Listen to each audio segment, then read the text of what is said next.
We don't need a bunch of cats in here looking in the mirror. Do I look good? I got my extra bands on. I got my other shoes on. We need more dogs. And welcome back to the latest and greatest episode of the Shaving Points podcast. My name is Jayden May, joined as always by my co-host Quentin Crisco. And we have a good friend of the show tonight to break down the Bengals, our good buddy Mike. And he's going to let you know everything about the Bengals. And why don't you introduce yourself? Let us know where the people can find you, what kind of content you do, all that good stuff. Yep. Mike, you can find me at Bengals_Sands on Twitter, X, whatever they're calling it. You can, if you don't want to go there, you can find my writing at Bengals at SI. I think it used to be All Bengals, but Sports Illustrated Bengals affiliate, SI Bengals maybe. Just search SI Bengals, Bengals SI, something. It'll come up. Yes, or my name. That'll definitely come up. And then and that's Bengals_Sands? Yes. Perfect. And you can listen to a podcast like this one at It's Always Game Day in Cincinnati. Okay. And as always, you can find Quentin on Twitter at ButkaStats, putting out all the nerd stats you'd ever want to find. A lot about the Bears, but he's got a little bit of everything for you. Yeah, as I've been diving into this stuff, I mean, I'm putting out tape. Like I post tape about the Ravens today, about the Bengals. I post stats all the time. I mean, it's Bears focused, but that stuff's everywhere. And also in the YouTube description down below, you can find all the information about Mike as well. But that being said, boys, we're here to talk AFC North. Here to talk AFC North. Absolutely. All right. We're starting off with Mike's Bengals. So Mike's Bengals. Mike, well, let's just kick it over to you to open this thing up. Yeah, what are we thinking about this roster? What are your thoughts? So, the 1 and 2 was throwing me for a second because I was like, God, Hendrickson definitely would be the edge one if I was going to give one of those a 1 versus a 2. But I know it. It's just those are the starters. The defense, man, what a disaster last year, and it was unexpected. I mean, you lose both safeties, which is a hit. But, I mean, Lou Anarumo was so good in the playoffs, and he was always able to put together something during the regular season. They still had Reeder. They still had a lot of this defense. The defense that's still there was all there. It really just – Okay, Mike, we'll be back in just a second. There he is. Whoops, don't know what happened. All right. But, yeah, they changed out the safeties, and everything seemed to just fall apart. Explosive plays everywhere, and you're watching the film – yeah, well, some of it's on the safeties, but it's like the linebackers didn't play up to standard. Wouzier looked like he was coming off that ACL and struggling a little bit, and they weren't getting much pressure outside of Hendrickson. So the first thing I look at is the defense, and because if it's what it was last year, they're not a true contender. They could make the playoffs. They could even win a game, but you're not going to win multiple playoff games with a defense like that, in my opinion. So I think it has to be better. You bring in Von Bell, you bring in Geno Stone, you change the safeties again, you bring in Sheldon Rankins, lose DJ Reeder. That's where I would start, is thinking like, okay, I know the offense is the sexy part. It's exciting. It's what we're all going to talk about probably for a majority of this. But the first thing I look at was the defense. It's just like, how do you piece it together so it's not a disaster? And so you mentioned DJ Reeder, and then you say it's not sexy, it's not exciting. Oh, you're telling me nose tackles aren't sexy? Exciting. Like, come on. Sexy and he's not there anymore. Yeah. I got to tell you, I've been watching some Bengals tape throughout the last 2 weeks on and off, and like, I'd never sat down and watched DJ Reeder that closely. Holy mackerel, that dude matters a lot. Where did he end up? Detroit. Mm-hmm. He got injured. I believe it was a torn quad, and Detroit took the gamble on him. Cincinnati didn't want to they're risk averse. So how was his appetite for kneecaps? Healthy appetite? Very healthy. Yeah. I mean, that is a true grinder. I love DJ Reeder when he was here. I think he does the job of 2 players. It's going to be hard to replace him. And you can look at the group if you're people watch. I hope they're watching. There's a lot of stuff up. But if you look at the group, it's like there's not a body type like DJ Reeder on that defensive line anymore. Rankins, Hill, and Jenkins, all of them, smaller body types, they can't do what Reeder did. So that's another part is you got to figure out how are you going to replace DJ Reeder in a defense that already was struggling against the run, struggling to stop explosive plays, and probably your second best defensive player after Hendrickson definitely. I think when you look at it again, he's really important. But I think they have a plan. We'll see how it comes to fruition. But that is the first step of like, can you stop explosive plays? Can you have a defense that really is average? I feel like average is fine. And then you've got like that game planner, defensive coordinator for when you get to the tight games. You're playing against Josh Allen, Patrick Mahomes, and they're suddenly having the worst game of their career against Lou Anarumo. It's because he's doing something funky. But you got to have an average defense to be able to get there, because otherwise, I think that's the sweet spot. An average defense that has the ability to really take it up a notch, like in tight situations. Yeah, that would be the key to me. So when I look at this D line, I like a lot of it from a pass rush perspective. Like, I think Sheldon Rankins was probably pretty underrated the last 2 years in Houston. And, you see him flashing on the tape all the time. I think BJ Hill's a guy who's been underrated for years as a guy who's kind of a two-way player. Like, he helps on the run defense. He helps in the pass rush. He might not be elite at either, but he's above average at both, I've thought, at least. And Very then, solid.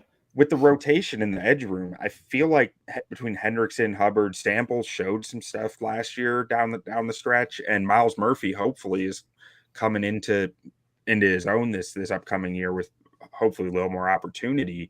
What year was Miles Murphy drafted? Last year. Yeah, last year. I thought he was going into year 3 right now. Okay, I was about to say he's been trying to get into his own for a while now, but yeah. But you're right, that nose tackle role is just the spot where I'm hesitating with this defense, and it makes me wonder, do they see Chris Jenkins as a nose tackle maybe? Because I loved his tape out of Michigan, but I thought there was pass rush upside that hadn't been tapped yet.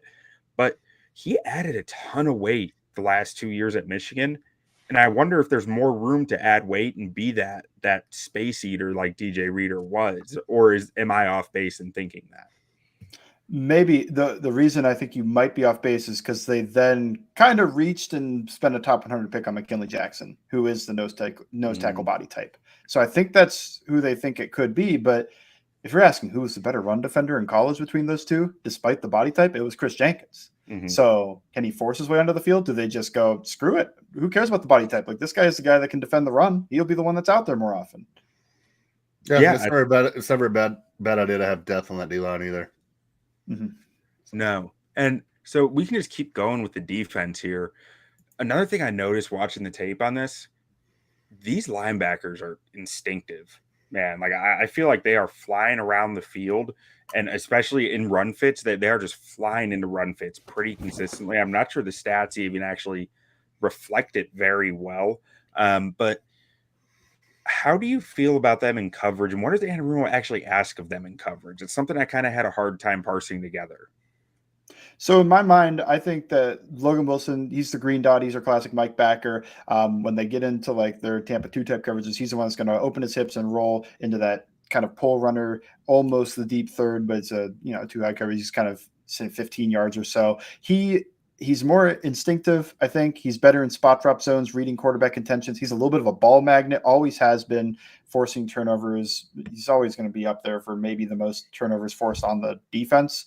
And then Pratt, I feel like, is more of a good guided missile. I think like he can move well. I think he moved a little bit better. They're both former safeties, so they feel fairly comfortable in coverage. But Pratt is a guy that, not to do Chris Collinsworth, but I've seen him open up and run with like, yeah, he opened up and he ran with Tim Patrick. He opened up, that was years ago. So Tim Patrick isn't the guy he was, but like, prime Tim Patrick 3 years ago. He opened up and ran with Chase Claypool, which, Chase Claypool, not an impressive wide receiver, really. Bears legend. He can run. He can run. He can run. Bears fast. Legend, Chase Claypool. So, yes, he can match wide receivers, but I think with Pratt is more of a guy that he's got the athleticism, and you point him in the right direction. He's able to communicate well. He can cover pretty good himself. So it almost feels to me like Wilson's kind of forcing turnovers, getting into the right spot. He had a great one against Matt Stafford, if you watch that Rams game. And then Pratt should be able to shore up some of the other stuff that linebackers are asked to do, especially the highly athletic linebackers, while also both being pretty maniacs against the run in terms of flying upfield, trying to get through the line and making plays in the backfield. Not always successful last year as it was the years before, but I think some of that also came from the defensive line depth last year was bad, not to go back to it. But when Reeder and Hill left the field, when Zach Carter and Josh Tupou came out there, it was bad. It was very bad. Now, actually, I mean, I am going to go back to the D line a little bit because that brings up a question for me of Zach Carter has played a lot of snaps in his first 2 years, and I've never quite been able to figure out why. And like, I'd never watched a lot of tape on him because I was like, oh, it's probably just a depth thing. Or do they think there's something more in Zach Carter? You think, or is it just kind of a depth thing and he just needed to play snaps? My best guess is last year was his big tryout, and I'd also guess if they view it like I did, he kind of failed that tryout. And I think you can kind of read tea leaves here. They go and sign Sheldon Rankins. They go and draft Chris Jenkins. And then they go spend another top 100 pick on McKinley Jackson. I think you're looking at Zach Carter kind of falling down to that 9% snap total of he didn't develop into what they wanted him to. Is what it is. You kind of just you miss in the third round. That happens. Defensive tackles, they don't hit. Then you draft one in the third round and you hope he hits. But I'd completely forgotten about McKinley Jackson. I missed it on this graphic here, or on this slide. It's on the main graphic, but that's an interesting spot that you mentioned that he is the nose tackle that they drafted, right? And he's a guy who was pretty athletic at A&M. I felt like his tape was pretty roller coaster at times, but I did feel like his burst for a nose tackle was impressive, more impressive than most you see out there. So I'm suddenly more interested to see what he can do on that D line to fill that DJ Reader size hole, which is massive. But moving on to sticking with the coverage aspects, this is the most interesting part of this defense to me. Mm-hmm. The cornerback room. And last year, I felt like you saw Cam Taylor take a bit of a step, kind of improve on his rookie year, and you feel okay about him being a starter. That was my view on it, at least from watching a few games today. But DJ Turner is a guy who I felt has all the tools, but there were just moments on the tape where I'm like, why did he do that? What was his instincts? I question on occasion. And I'm just trying to weigh how much of that is, welcome to the NFL moments versus stuff that, you start to worry about. So am I off base with seeing that on tape? Because I think Turner has massive upside, but it's just a question for me of like, will he reach near that? How much will he grow year over year? Yeah, I think if you're going to build a corner in a lab, he wouldn't look like DJ Turner because DJ Turner is, we'll get into it, slight, and he's lacks some length. But what you would do is have his movement skills, because I think the hips, the feet, he runs a 4.2, but he also has smooth hips, and he's able to backpedal and run forward, everything. He was actually a little more physical than I expected in the NFL level. But with all that said, it started out kind of up, actually, for as bad as the stats ended up. The Cardinals game was his first start, and it was probably his best game. And then he was okay. And then it felt like by the end of the year, I don't know if he had a rookie wall or what, but it looked almost a little bit like a disaster. And what I really think about with DJ Turner is I would give him another year personally. And I think the Bengals are doing that too, because they didn't bring anybody in. They still could go get Xavier Howard. Lou Anarumo coached him before, or Josh Newton could just win the job, their 5th round pick. But I think when you wait until the 5th round to draft a corner, you don't bring in a vet for competition after losing Chidobe Awuzie. It's kind of like a pat on the back, like, DJ, this is still your job type of thing. Like, we still have faith in you to be able to perform this job. That's a gamble. I'm a big time Awuzie fan. Yeah, I loved him, and then I felt bad that he got hurt because I thought he was about to get his big payday. Then you get hurt, and then I loved him in Dallas too. Yeah. Oh, and Dallas. When I watched him in Dallas, I remember thinking that's a good corner with some terrible safety play behind him. Well, I remember talking to Quentin about him in Dallas, and I'm like, I don't feel like anybody plays the ball better, plays the receiver better, and the receiver makes lifetime catches against him. Like, you can't play better coverage, and somebody goes up and just grabs the ball of a lifetime, and it just seemed to happen to him more often than anybody. And I'm like, you can't play better corner than that. and it just kept happening to him. Just getting baptized. And that takes me to this point about DJ Turner, to bring it back. Both Awuzie and Turner lack length. And early in Awuzie's career, like you were saying, he kind of just got dunked on once in a while. It was like, he's there, he just can't make the play because he's lacking some length. But I felt like he learned, especially in Cincinnati, how to use the length he had to be able to make those plays on the ball, to be able to make that click. And then he's like, okay, like if I able to, perfectly body control and know exactly where my fingertips are to knock these balls away. Turner doesn't have that right now. You could see it in the game against Jordan Addison, or I think 2 different plays where the ball is just out of his reach. He's there.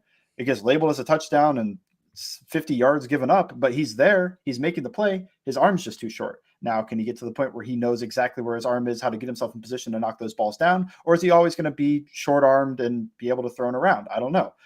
I think that Turner is kind of not the most important player, even on the defense, but he is one of the biggest gambles they're making, because I would be surprised if he's not out there week 1.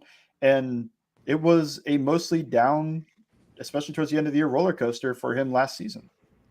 Yeah, no, I mean, I agree wholeheartedly with you on that. Like there was a reason why I had a bit more of a spiel for Turner, because watching the tape and looking at the acquisitions that they had, like, I see ways this defense works really well if DJ Turner takes a nice step forward, like where you can say, okay, we lost DJ Reader, we had a hard time stopping the run, but if you can tie up the back end the way that they're trying to with the Geno Stone and a Von Bell addition, plus one of your corners maybe taking a step up from what you had last year, I think you can start to commit more of those resources towards the run and say, okay, now we are covering that because we're just committing an extra guy in these running spots.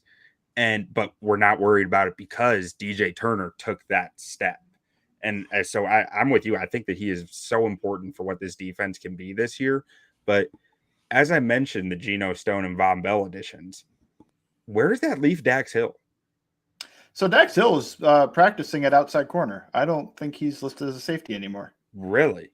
And that, I think, is also kind of telling of, with everything they did at the safety position and what they're doing with him now. I don't think that was a hit of a pick. I mean, hey, maybe he just works and he is the outside corner that DJ Turner was competing with. He wins that job and he's a shutdown guy. I don't know, though. I think he could play nickel, but they're not practicing him there. They're practicing him outside. Yeah, when he was in the draft last year, we had talked about that as him being like a nickel type guy that could basically come in and like elevate a defense, but like he doesn't really have a position.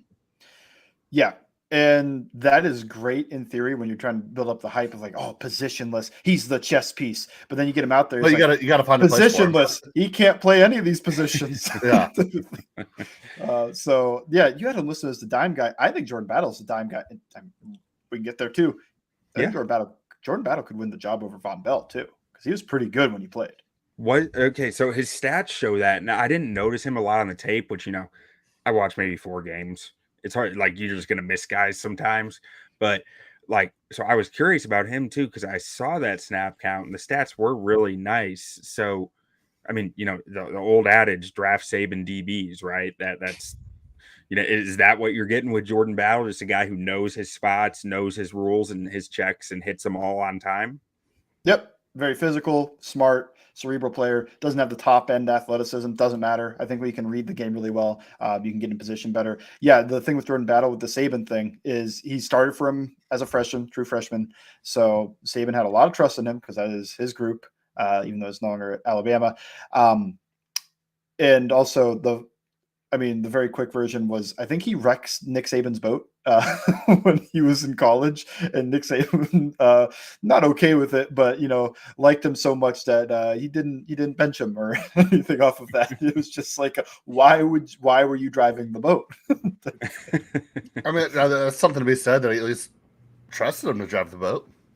Right. Well, I guess it goes both ways. Maybe, or maybe it was an ask forgiveness, not permission situation. Very true. Now, have you watched much of Geno Stone's tape from Baltimore last year, like after they signed him?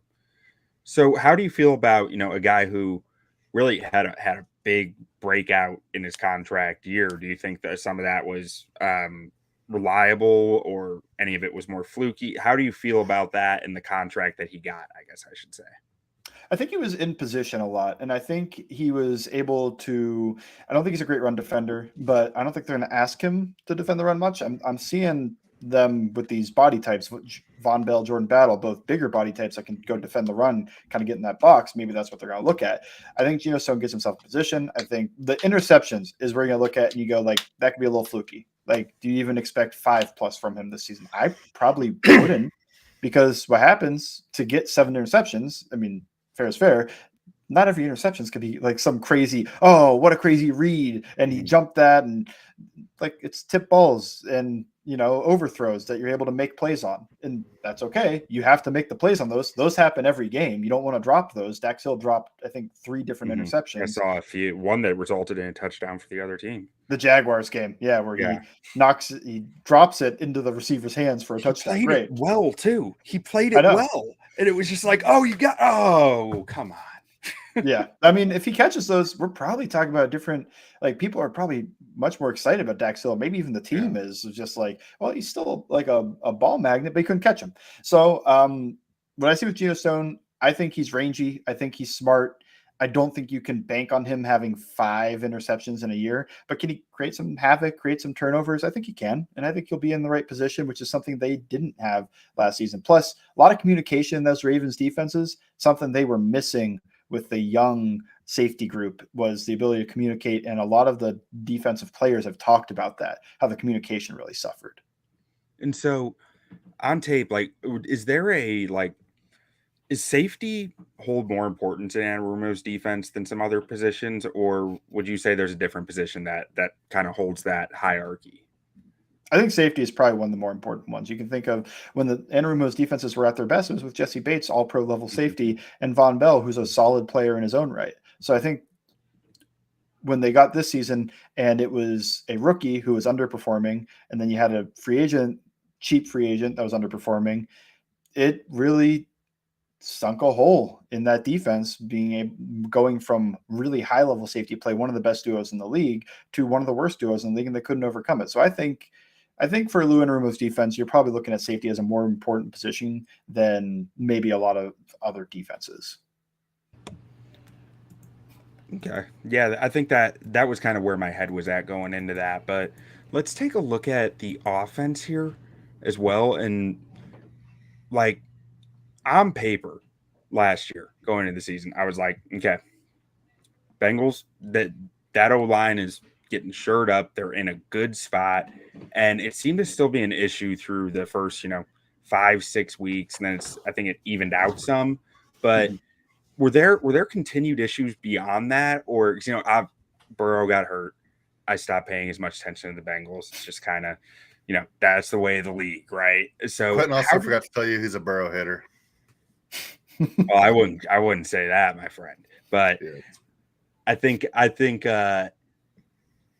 Justin Herbert and him are near a same tier, and Jay does not.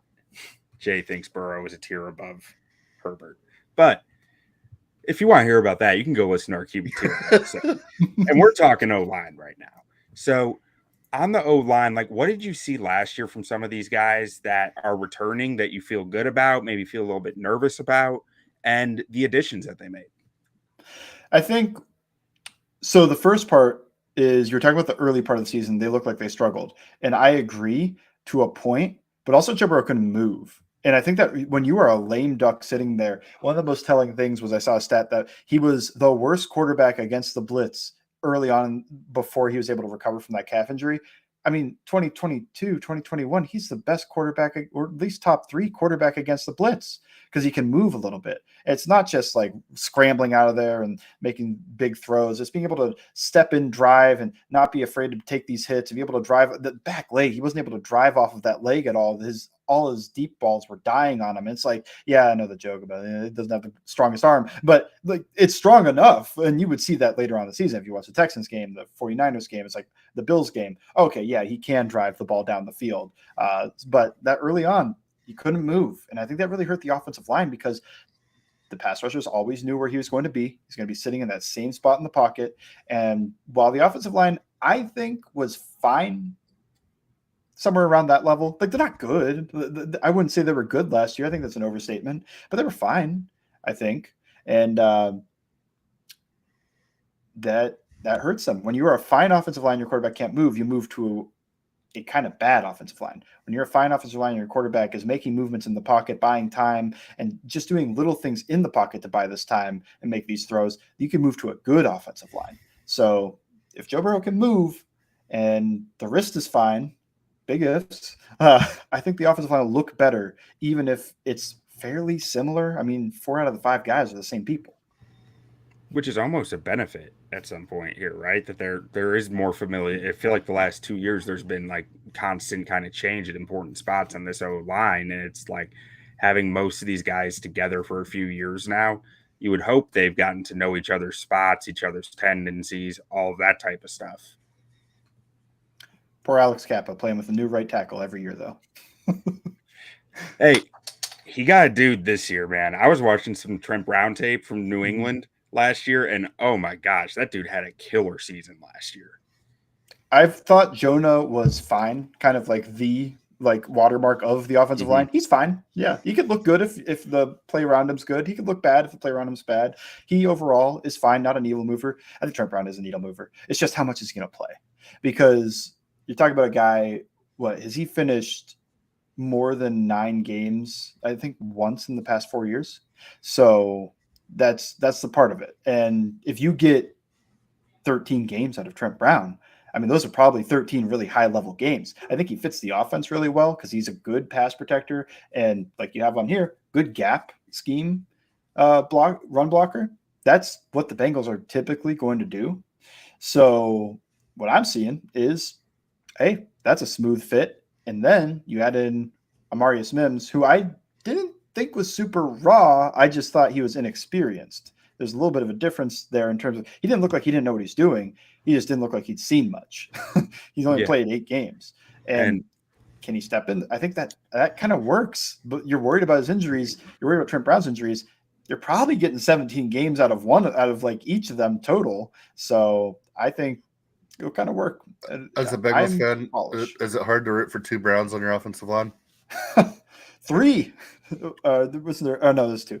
I don't know. I was thinking of they're talking about the 3 towers because they're all like 6'8", 340 pounds. Yeah. I got confused for a second. No. 3 technically. Mike Brown still alive. Yeah.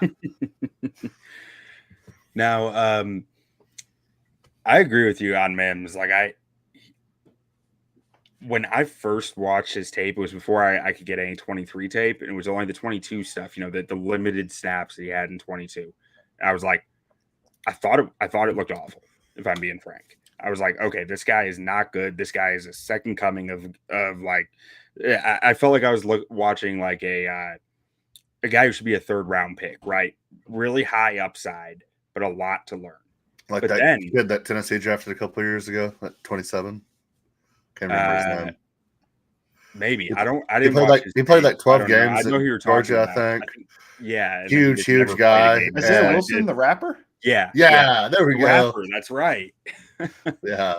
But then I got my hands on his 23 tape. I was like, oh my god, this guy's good. Like it was just like overnight, like in the offseason, probably not the offseason. He probably just got more comfortable or something with the playbook, or probably not the playbook, but with just being out there. Maybe I just caught a few bad games, but it was like day and night from what I saw in 22 to 23. Like, I don't think he's raw at all. He's just, there's just very little tape to look at. Maybe he just didn't like Stetson Bennett. Maybe that was it. But it's one of the reasons I'm high on the Bengals this year is the way that they have, you know, Trent Brown goes down. They have Amarius Mims right there to jump in that spot. And like we've already talked about with the secondary, I think there's opportunity there for guys to make a jump and for you to kind of adjust some things defensively to say, okay, we can cover for DJ Reader, hopefully. But the other reason I'm always high on the Bengals is Chris Evans, Jamar Chase, T. Higgins. Yes, Chris Evans. Throw him in there. Why not? I mean, you got Yoshivas in there. You got Jermaine Burton coming out of Alabama, who was probably a first-round talent this year and fell for, off the field issues, I guess you could say, or you would say. But what do you think when you look at this weapons room and like, is this, the last year that T. Higgins is there and you got to capitalize on that? Yeah, probably the last year T. Higgins is going to be there. And I would agree. You probably want to capitalize on that. It's interesting. I think when you start with the wide receivers, because that's the best unit. Jamar Chase, incredible. I mean, if I want to go inarguably, probably top 5, but in my opinion, top 3. I mean, to me, it's him, Hill, and Jefferson. So, CeeDee Lamb. Yeah. So when you look at those guys, it's like, yeah, that's a dude. That's a great player. And Joe Burrow and him have the mind meld connection that they just know exactly what the other one's going to do at all times. T. Higgins, really good football player. I mean, when Jamar Chase has been out, T. Higgins in those games, if you extrapolate it out, those I think it's 7 games, he's on pace for like 1,500 yards. Like he steps up when even last year, T. Higgins was not great last year, and he still would put up 100. I think it was 150 yards against the Steelers, something like that, in the one game Jamar Chase missed, and in the second half of the Minnesota game where Jamar Chase missed, he also was incredible. So I'm always bullish on T. Higgins, even though this is probably his last season. And they could double tag, I guess. At that point, why didn't you extend him if you're going to do that, though? And yeah, you got Yossi Voss, Charlie Jones, Jermaine Burton. Jermaine Burton, good player.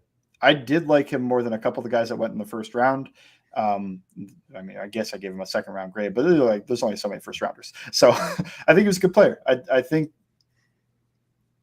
he could step in. He could be the guy week 1. I keep going back to, am I going to be that surprised if Trent Irwin is the third guy? Because he's just solid. He's just fine. Like if you want competency out there, it's Trent Irwin. And then He I'm burned looking Eric at your Stingley. stats. He did right down the right sideline for a touchdown, like the third play of that game. And I was looking at that. I was like, contested catch rate. Who's the best? Trent Irwin, apparently, out of all these monsters. Like, I was watching that play today, that Trent Irwin play today, and me earlier. Yeah, I messaged him. I messaged another buddy of mine who is a defensive high school coach and like a former DB, and asked him like, what happened here? And basically, it was like the Jamar Chase effect is what happened. Was what I got. What basically he said to me of like, Chase was in the slot, Chase was running an out route, and Derek Stingley didn't take his eyes off Chase that whole time and didn't realize that Irwin was just running right by him. It was the offensive version of the milk check. Like, they're not throwing deep to that guy. Yeah, exactly. That's perfect. That's exactly what happened. He's just solid, though. I feel like every time he comes in there when somebody's hurt, he's like, yeah, dependable, fine, solid. Not the best. He's not going to, like, I'm not saying he's a secret superstar, but if they wanted some dependency, like, that's where you get interesting with this third wide receiver idea without Boyd, where Jermaine Burton, probably the most exciting of that group. Trent Irwin, the most solid. Yossi Voss could also be very exciting if he's able to put some stuff together because of his athleticism. Charlie Jones, there was a lot of hype on Charlie Jones. He got hurt and he wasn't very good last year, but that was 1 year. He was making a little bit of a transition. Could be any of them. And it could even be a weird 12 personnel thing with Gesicki and Sample, where Gesicki is really a slot receiver. I mean, you look up where he lines up, I think it's like 10% of the time he's in line like a tight end. And then 80% of the time he's in the slot. Like, yeah, that's Mike Gesicki. He's really a receiver. He's not a tight end, guys. And they draft 2 tight ends as well. Like, and in that Texans game, I felt like they were force feeding the tight ends in the first half of the game. Tanner Hudson, I think, had like 4 catches in that first quarter, I feel like. Yeah. They also did my favorite thing of, I mean, if the guy goes to Iowa, you draft him. Eric Hall. Yeah. Another one, injuries made him drop. So they had a risky draft in terms of like Marius Mims didn't play much. Upside. Draft him. Yep. Upside. Eric Hall, injuries, falls, draft him. Upside. Jermaine Burton falls off the field, draft him. Upside. And it's like, you take a lot of gambles here, but you Cowboys did the same thing and pretty good success on drafting the last couple of years. Yeah. Yeah. So you see the vision of like, if this works, look out. And maybe it could hit this season. Maybe it takes a minute. Now, one thing I do want to ask about that is kind of fits in with the adding tight end talent is, it's always been made a big deal of like, Burrow doesn't want to use a lot of the under center shotgun stuff, right? But last year, at least I read somewhere that they were kind of forced to bring some more of that in because of his limitations from the injuries.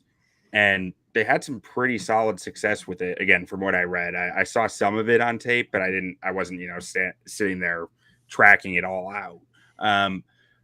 But is that something you see them kind of bringing a bit more into the offense this year, with Burrow having done some of it last year, maybe seeing some of the ways that it gives him an easy button at times with maybe some 12 personnel under center play action stuff? Yeah, first I would always just send Gesicki and Sample out there and see if a defense is like dumb enough to match that with base and treat Gesicki like a tight end. It's like, you're gonna match him with a linebacker. Let's check. just gotta check. I think that's what they've wanted to do. I think that's what they wanted to do last season. I actually think it's the opposite, where the injury stopped them because they were almost exclusively shotgun when he was dealing with the calf. And I'm not sure if that's just he didn't want to bend down and be able to open up drop back from under center. But when you hit the 49ers game, looks like we lost Q. He's coming back. Well, that was weird.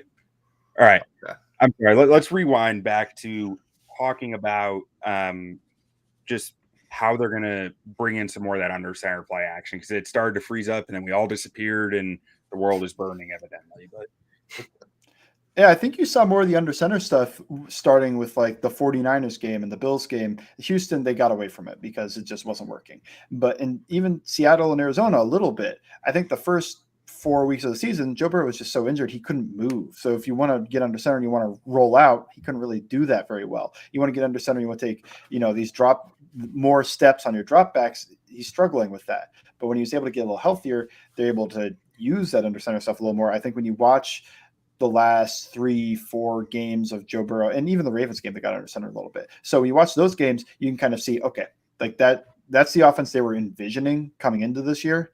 But they weren't able to get to it because the first 4 weeks of the season, they're dealing with a quarterback. 5 weeks of the season, I don't know. They dealing with a quarterback who couldn't move. yeah, no, I mean, that makes all the sense in the world. And the idea of them bringing that in paired with the T. Higgins being back, the Jermaine Burton addition, the possibilities of Yoshavas in the offense, maybe it's Irwin and some of the tight ends that they brought in, plus the right tackles that they got between Big Trent and Amarius Mims. I am extremely high on what this offense might be this year. And I really think that they might be we've never seen Burrow effectively do this, because the only time we've seen him try it was severely injured. And with this supporting cast, I think it can be deadly. But the only real question I have there with it is the running back room. Let's see. It's not letting me switch the slides. Man, this is going all types of wrong. All right, I'm just going to pop that out of here for a minute. Okay, so what do we think about this running back room now that we lost Joe Mixon? So I think Joe Mixon was able to bring you more stability. I don't think he has the top end ability that he had a couple years ago. I thought he was very good a couple years ago, and it just seems like a little bit easier to bring down, a little bit less explosive, but he's still a solid player. I view Joe Mixon a lot like a Zeke. If you have a compliment to him, he's fantastic. He's a guy that stays out on the field. He doesn't get hurt. He can get you the short yardage touchdowns. He can catch the ball when he needs to. Good in the pass rush. He's not going to blow you away as an RB1, but just solid week in, week out. You kind of know what you're going to get. And then if you can bust it open with your second or third guy, he was always reliable there, especially like when they had the other running back from Oklahoma. P-Ryan, yeah.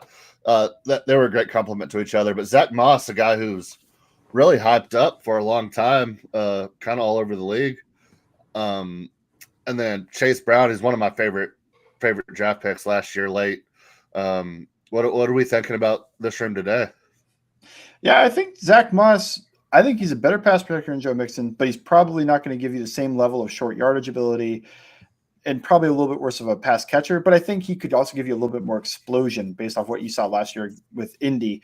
I think it'll be about similar tier. Like if you're tiering running backs, like I think Zach Moss currently and Joe Mixon currently, he's not hitting Joe Mixon's peak, but I think with current Joe Mixon, he can give you similar play, maybe even a little bit better, to be honest. And Chase Brown, if you can get Chase Brown in space, he's deadly. I mean, Yeah. that's when you I got love Chase later Brown in the college. season. Yeah, when you got later in the season, you could see it. They started doing what you talked about, complementing the two backs, and it looked really good. It was just Jake Browning was at quarterback, so nobody was really watching. But the running back part of that looked very good. Chase Brown plus Joe Mixon was awesome. I mean, they're both chipping away explosive plays left and right. And now you get Zach Moss. Can you recreate some of what that was able to give you? You would think that defenses are going to be a little bit more worried about the passing game with everything that we talked about earlier. So they should have some running. If this unit stays healthy, the run lane should most certainly be there. Yep, I would agree with that. And you add who I think is a better run blocker in Trent Brown than Jonah Williams. So you got a big monster on the right side, big monster on the left side. Pick somebody. You could pick a side and be able to – hopefully they're moving their guy. Yeah, and you got to assume that either Chase or Higgins is going to be getting the double every time, so it's not like they can bring a safety down in the box. Yeah, on paper, very difficult offense to stop even with the loss of Joe Mixon. Yeah, I think there's a lot to like here. So looking at some of these bets, like the over under sitting at 10.5, playoffs, yes, no. I mean, I think I see them as a playoff team, but win division at plus 170, AFC champs at plus 700, Super Bowl at plus 1300. What do you think about the odds on these bets? And if you were a betting man, what would you feel like you feel like is in the realm of possibility? So to me, I think they're a 12-5 type team. So I would bet over on 10.5. 10.5 feels like you're playing safe with Joe Burrow's possible injury and some of the changes maybe. But to me, tough division though. It is a tough division, and historically they haven't been very good against the Browns. So you got that looming, even if you think they're better on paper. And then you got to compete with the Ravens, and the Steelers will somehow make it to 9-8. And that don't sleep on Justin Fields. So to me, they get the fourth place schedule. When I looked at the schedule this season compared to the last couple, much easier. I think last year, by some metrics, I'm not 100% sure, but was rated one of the hardest schedules of the past 5 years or so, with who they had to play and where they had to play them. Got to play in Kansas City again. They've played in Kansas City, I think, like the past 3 or 4 times they've played them. So that's obviously your toughest matchup. That comes week 2. But other than that, you start looking across. It's like outside of the division games, you've got the Eagles game. I thought Kansas City was Burrowville. Burrowhead, right? Burrowhead. Mike Hilton shouldn't have said anything. But yeah, you look at like the Eagles game's obviously a tough one. No, and yeah, well, they were good last year. Kellen Moore is. We'll talk about that later, but Cowboys also a tough right. game. But when you're looking at the That'd rest be of them, fun. instead of getting the Bills, you get what I think it was the Patriots. You get the Patriots instead of the Bills. I mean, that's a win. Come on. Mm-hmm. I mean, week 1 they could lose Drake it, May. but I think what a difference in difficulty that is. So when you're looking at you're not playing the cream of the crop, you get to play some of the lower end guys, the Titans instead of having to play the Texans. It's nice. Like that stuff there is nice. So even if you think like they might not do great in the division, I still think they can manage more than 10.5 wins. They got to 9-8 last year with a really tough schedule without Joe Burrow for a portion of that. Yeah, Jake Browning looked good there. I think that might be like the crown jewel of Zach Taylor's career so far. That's what Jake Browning did in the absence last year. And that includes the Super Bowl run and an AFC Championship appearance. So, yeah, I mean, if there's any questions about Zach Taylor before, I mean, I think he's more than answering by now. Yep. So I would also have him making the playoffs. I mean, I would personally, if I was any part of the Bengals, group or a fan, and I would be disappointed if they don't make the playoffs. Yeah, like, that would be a huge whoa, what happened here? One bet it's not listed here that I really, really like this year is Joe Burrow for MVP. I could just see it having historic year here, especially if everybody stays healthy. I love this offensive line, this wide receiver combination they have. Mike Gesicki is a great pass catching tight end. Like you said, maybe some 12 personnel in there, get some extra run blocking in every now and then if they need to. But right now he's plus 1,100, so 11-1 at MVP. Depending on which site you look at, it's the 4th or 5th best odds, so it's not like it's a huge stretch. But when you look at this offense and you look what can happen, and then you look at some of the other people competing for MVPs, like Lamar Jackson doesn't have the most talent around him. Josh Allen, what does he have really at all? Dak Prescott, I mean, all the talent's there, but he's going to have 3 or 4 games that probably throw him out of it. I love the odds at the 5th best odds at plus 1,100, 11-1. I love Burrow for MVP this year. Yeah, when you get to the other part of this, with you mentioned the AFC Championship, the Super Bowl, I don't mind taking the scratchers. I just get nervous about anything with that because you have the boogeyman, you have Patrick Mahomes and the Chiefs, and they've beaten them. He's 3-1 against that team, but it's just when you look at that, if they're on the NFC side, I'd feel so much better. But they'd probably also have worse odds. Yeah, absolutely. And to Jay's point, I've told a few people by now that's my favorite offseason bet, Joe Burrow MVP right now. But that comes with a large assumption from me that the health issues are in the rearview mirror. What are the concerns with his health still at this point?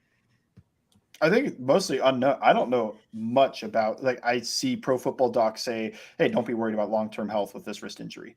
I think the only thing I'd be concerned about is the wrist injury. He fell on it weird. I heard the ACL of the wrist or something. He's throwing, he's moving, he's able to throw deep balls too. It's not just like he threw a couple of 5-yard passes and walked off the field. He's been throwing some balls down the field, but he's also getting some rest days in there. But maybe that's to save him from himself because he injured himself in training camp last year. So I don't know. Like, that is the tough part of this, is where do you come on Joe Burrow's health? That's the risk, I think, when you're talking about all of this is. And maybe not so much with some of the win-loss stuff because they were able to piece together a pretty decent unit with Jake Browning. But you're looking at MVP and conference champions and Super Bowl. You need Joe Burrow for all of that, obviously. Oh, absolutely. Yeah, you're not going to do that with Jake Browning. So, and even winning the division, and I would say making the playoffs is tight. If you're talking about Jake Browning, just like last year, it was tight and they didn't make it. So I personally, I feel fine. I read a lot of what the doctors say, but I also think there's a lot of unknown. And I think it would be a little bit foolish to just go like, he's fine. Like, who cares? Just move on. Because I did that when the calf injury happened. I went, it's so far out. Who cares? And then week 1 hit, and I went, oh, no. Yeah, and the thing about a guy like Joe Burrow, he's unless they force him off the field, he's going to try to play through it, and a lot of times that makes it worse. And I think as he gets further into his career, maybe he'll be able to understand that better. Like, it's better for me to miss 4 games than play bad for 8.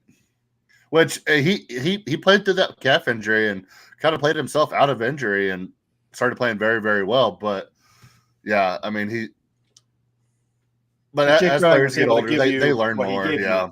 If you knew Jake Brown's going to give you what he gave you, he should have sat at least the first week or 2.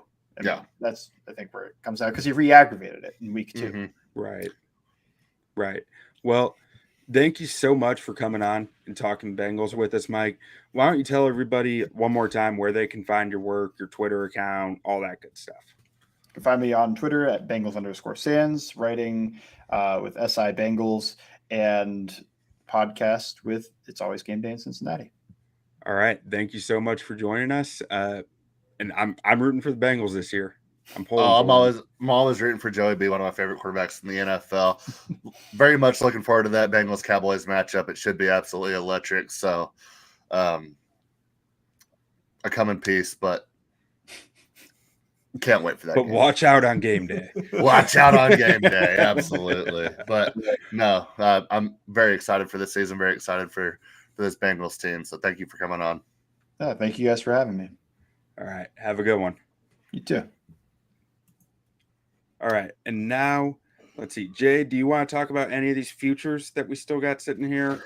Okay, so I mean, looking at it value wise, I mean, the only one that I really, really like is that plus 170 at winning the division. But I don't think that's the greatest value. Then at plus 700, I just don't feel like that's enough to really go for AFC Championship. Like, maybe if we, like, I don't know what it would be to like make the AFC Championship. If that was like plus 450, I might like that a little bit better, because if they can avoid the Chiefs up until the AFC Championship, when you're getting 4.5 to 1, 5 to 1, to make the conference championship game. I might like that a little bit more. But some of these numbers are just a little too right for my liking. Even at 13-1 for a Super Bowl, whenever you're looking at that AFC, this is a hard team to bet futures on. And that's kind of why I like the 11-1 Joe Burrow MVP. Because I think they can go 10-8 or 11-7, and Joe Burrow throw for 5,000 yards and 40 touchdowns and go out and win MVP, and they could be a 5 seed that loses in the second round. No, I mean, I if I'm betting anything here, it's win division, and I'd honestly bet them down the whole board. I'd touch them all because I mean, if I'm not playing on a budget and I'm not playing for wins and losses, I'll take I could see this team winning a Super Bowl at 13-1. I'm just, if I have a budget and I'm trying to win money, and let's say I'm picking 5 teams to win a Super Bowl, 13-1, Cincinnati Bengals aren't probably one of the ones I'm sprinkling right now. Yeah, and man, if they had DJ Reader, I'd love it. I would love it. If they had Chidobe Awuzie, man, it's Super Bowl bound, no doubt. Dynasty on the rise. Yeah. Let's get to their schedule here. Yeah, you want to start with wins and losses? My dog is going crazy. I think I left him in the kennel, so yeah. I don't know if y'all can hear it, but I will be right back Okay. So for me, wins and losses, I got them beating the Patriots week 1. I got them beating the Chiefs week 2 at the infamous Burrowhead. We talked about this in our AFC West episode last week. If you want to go back and watch my reasoning on that, basically I had the Chiefs going 1-1 in their first 2. I think they win week 1 though, so I had them losing week 2. I think I have them beating the Commanders, beating the Panthers in Carolina, then beating the Ravens at home. That's the first real tough game after that Chiefs one. They got 2 pretty easy ones, and like Mike was talking about, this schedule is very nice for them because then after that Ravens game, they got the Giants on Sunday Night Football, and then they go to Cleveland. And this is where I have them taking their first loss. I have them starting 6-0 before going to Cleveland on minorly short rest, coming off Sunday Night Football. And I have the Browns beating them. And I think the Browns are going to be a really tough matchup for them this year because I think the Browns are such a run-heavy football team who have such a strong run scheme that the lack of DJ Reader is going to be apparent. And the Browns have 3 outstanding cornerbacks who can really lock up. No one can lock up Jamar Chase, but who can do as close to possible as locking up this wide receiver room for the Bengals and being able to commit more resources to the pass rush. I think they can create real trouble for the Bengals. So that's why I have the Browns winning here in Cleveland. Then I have Bengals bouncing back, though, beating the Eagles at home, beating the Raiders at home. I have them losing to the Ravens in Baltimore. And again, this comes back to the run-heavy team with good secondaries. I think that is the formula to beating the Bengals this year. Power run game, strong secondary. You need those 2 things, and I think the Ravens have that, so they have a chance in this game. Now, in LA against the Chargers, I have them losing. I think this could be a bit of a trap game, though, going all the way to LA for this. But they do have extra rest, though, because they're coming off Thursday Night Football. Then I got them beating the Steelers in Cincy, beating the Cowboys in Dallas, again, on Monday Night Football. I think this one could go either way, but I right now, looking at the rosters on paper, I like the Bengals more. Beating the Titans in Tennessee. And then I have them losing, coming off the gas pedal. Because at this point, I've got this team with a really strong record. Something like 14-2 or 13-2. They're going to lose to the Browns on Thursday Night Football, I say. Then they'll beat the Broncos the next week at home. And they'll lose to the Steelers week 18 because they're resting starters as the locked up 1 seed. Yeah, so I'm not as high on them here, but I'll go ahead and get started. I think they open up the season with a win. And then you move on to the Kansas City game. I know you called it Burrowhead. Bengals are great against the Chiefs in the regular season. But ever since that Burrowhead comment was mentioned, I think that's a game the Chiefs get up for now. And if Patrick Mahomes is getting up to beat you, he's going to beat you. So, I gotta say that does make me nervous, but I just don't see the Chiefs starting 2-0. That was my thing, but I thought they'd beat the Ravens week 1. Yeah. So then moving on there, I like them against the Commanders. That defense against that young offense, I like that a lot. Panthers, I'll give Bengals that one. Ravens, so at Cincinnati, so I'll give Cincinnati the first one. Moving on to Giants, Sunday Night Football, I like the Bengals in that one. Moving on to the Browns. I know you like the Browns here at Cleveland. I'm not sold on Deshaun Watson, and I know Nick Chubb's going to be back, and we'll see what Nick Chubb is. I love this Browns team, everything about it. But I mean, if Deshaun Watson's not the guy, they don't have Joe Flacco anymore. Like, who's their backup now? We'll get to it here in a minute, but yeah, I mean, I think the Bengals are the better quarterback, so giving the Bengals here. And then moving on to the Eagles, I like the Bengals here. I think this is a typical Kellen Moore mistake game for them. You're sure you're not as high on them as I am? Well, I guess some of the wins you had, and I'm going to give them some of the losses that I think we're going to be about the same, actually. Yeah. Okay. You just I was going to say, you got them sitting here at like 8-1 or something. Yeah. And then going to the Ravens on Thursday Night Football. I like the Ravens in that game at Baltimore, Thursday Night Football. And then I have them. We both like the Bengals versus the Chargers. I actually like the Steelers here in this game. I think we talked about it a little bit earlier, but if those interior guys can't get up the field and give a solid pass rush to Justin Fields, he loves skirting through the middle and just taking off downfield. I think he could have a breakout game there. Monday Night Football against the Cowboys. I like the Cowboys in this game. Dak is fantastic in prime time, unless he's not. And then we look at the Bengals-Titans game. I like the Bengals in this one. I'm not too high on the Titans this year.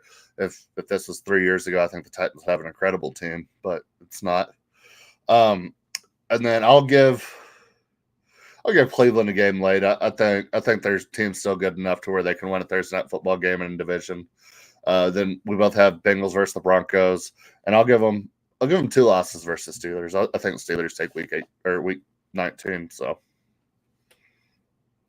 all right. So you got them at 11-6. I've got them at 13-4, and we both have most of those losses coming down the last few weeks coming down the stretch when they might have locked up a seed by then. Yeah, I talked about it last week. I think that 11-6, 12-5 range is going to be more than enough to be competing for the 1 seed. So if they have everything to play for the 1 seed week 8 or week 19, 18th game of the season, I might like the Bengals more in that at that point. But I'm assuming that things are done. I'll be blatantly honest. I had them at 15-2 on first look. This schedule is outstanding for them. Like, yeah, the 6th easiest schedule according to Vegas, the 4th easiest schedule according to traditional schedule, strength of schedule. Like, this is a dream for them. Yeah, I mean, their out of conference games, I think, are out of division games are a gift. I mean, I think the NFC East is going to be pretty easy this year. And then you look at what you grab the Titans and you grab the Patriots out of your 4th place schedule. I guess those are the 2 that you grabbed. Yeah. Then who's their extra game? I'm not when they went to 17. I'm not sure off the top of my head, but do you want to keep moving along to the next team so we're not pressed for time later? So getting back to it, let's get to the the Baltimore Ravens with the 2-time, and we can get these go through these a lot quicker. First thing that jumps off the page, you look at what this team lost: Patrick Queen, Jadeveon Clowney, Geno Stone, John Simpson, Kevin Zeitler, Devin Duvernay. Did they cut him or is? No, I think he was just a free agent. Already, it seems like he was just drafted last year. Ronald Darby, Gus Edwards, and Odell Beckham. A lot of these guys were kind of role players on the team. And And if there's anything Harbaugh loves, is just plugging and playing. I think Kevin Zeitler how was Kevin Zeitler last year? He was really Kevin good for a Zeitler long was time. good. Kevin And then Zeitler was good. Patrick John Queen Stinson was so-so. Geno Stone had a career year. Jadeveon Clowney was probably their best edge rusher. Well, Jadeveon Clowney's been a Queen journeyman really for well. 5 years straight now. Right, but he was still their best edge rusher. Yeah. No, I got you. But, yeah, I mean, lost a lot. And, I mean, I've been kind of saying it for a while. I mean, is Derrick Henry, like, is he that guy? Like, I want him to be that guy, but is he that guy? I don't know. I think he's still really good. It's just that, like, you get nervous, right? Because if he loses a little bit of speed, it can all go downhill really and fast. Also, and like the thing that people don't really, I mean, when I watch Derrick Henry, it's like he's not that great in short yardage, even though he's huge. Like, he's a monster, but he's not great in short yardage. Yeah, I guess he's probably more a head of steam type runner. No, you give it if he goes 5 yards untouched, like there's a chance he's taking it to the house. Yeah, but now I like what they did in their draft a lot. I thought Nate Wiggins was a steal at 30. Rosengarten I thought was great value at 62. I'm not 100% sure if Rosengarten is going to start at right tackle or not. I believe it's between him and let's see here. Between him and probably Makari or maybe Falale. But really, you got Rosengarten, if he can, is your best bet, I think, out of those three. But we'll find out there as we get into camp and all that good stuff. But really, the things that stand out to me here are like, love Zay Flowers. Yep. But outside of that, it feels like you're back to the drawing board at receiver in some respects. Like Bateman he had flashes again last year. I don't hate Nelson Aguilar either. No. So I was actually, I flipped on a game and was watching it, and I was surprised by Aguilar. Like, I thought he played better than what some of the numbers might say. And I do wonder, there was some talk or a press conference with him the other day where he was talking about, the importance of the chemistry within the offense in year two and which made me kind of feel like he might just be one of Lamar's guys at this point and have a lot of trust there. We'll find out, but the O-line does I'm not big on Tez. He can run a go route really well. So like if he's your clear out guy, that makes sense. Like he'll be good at that.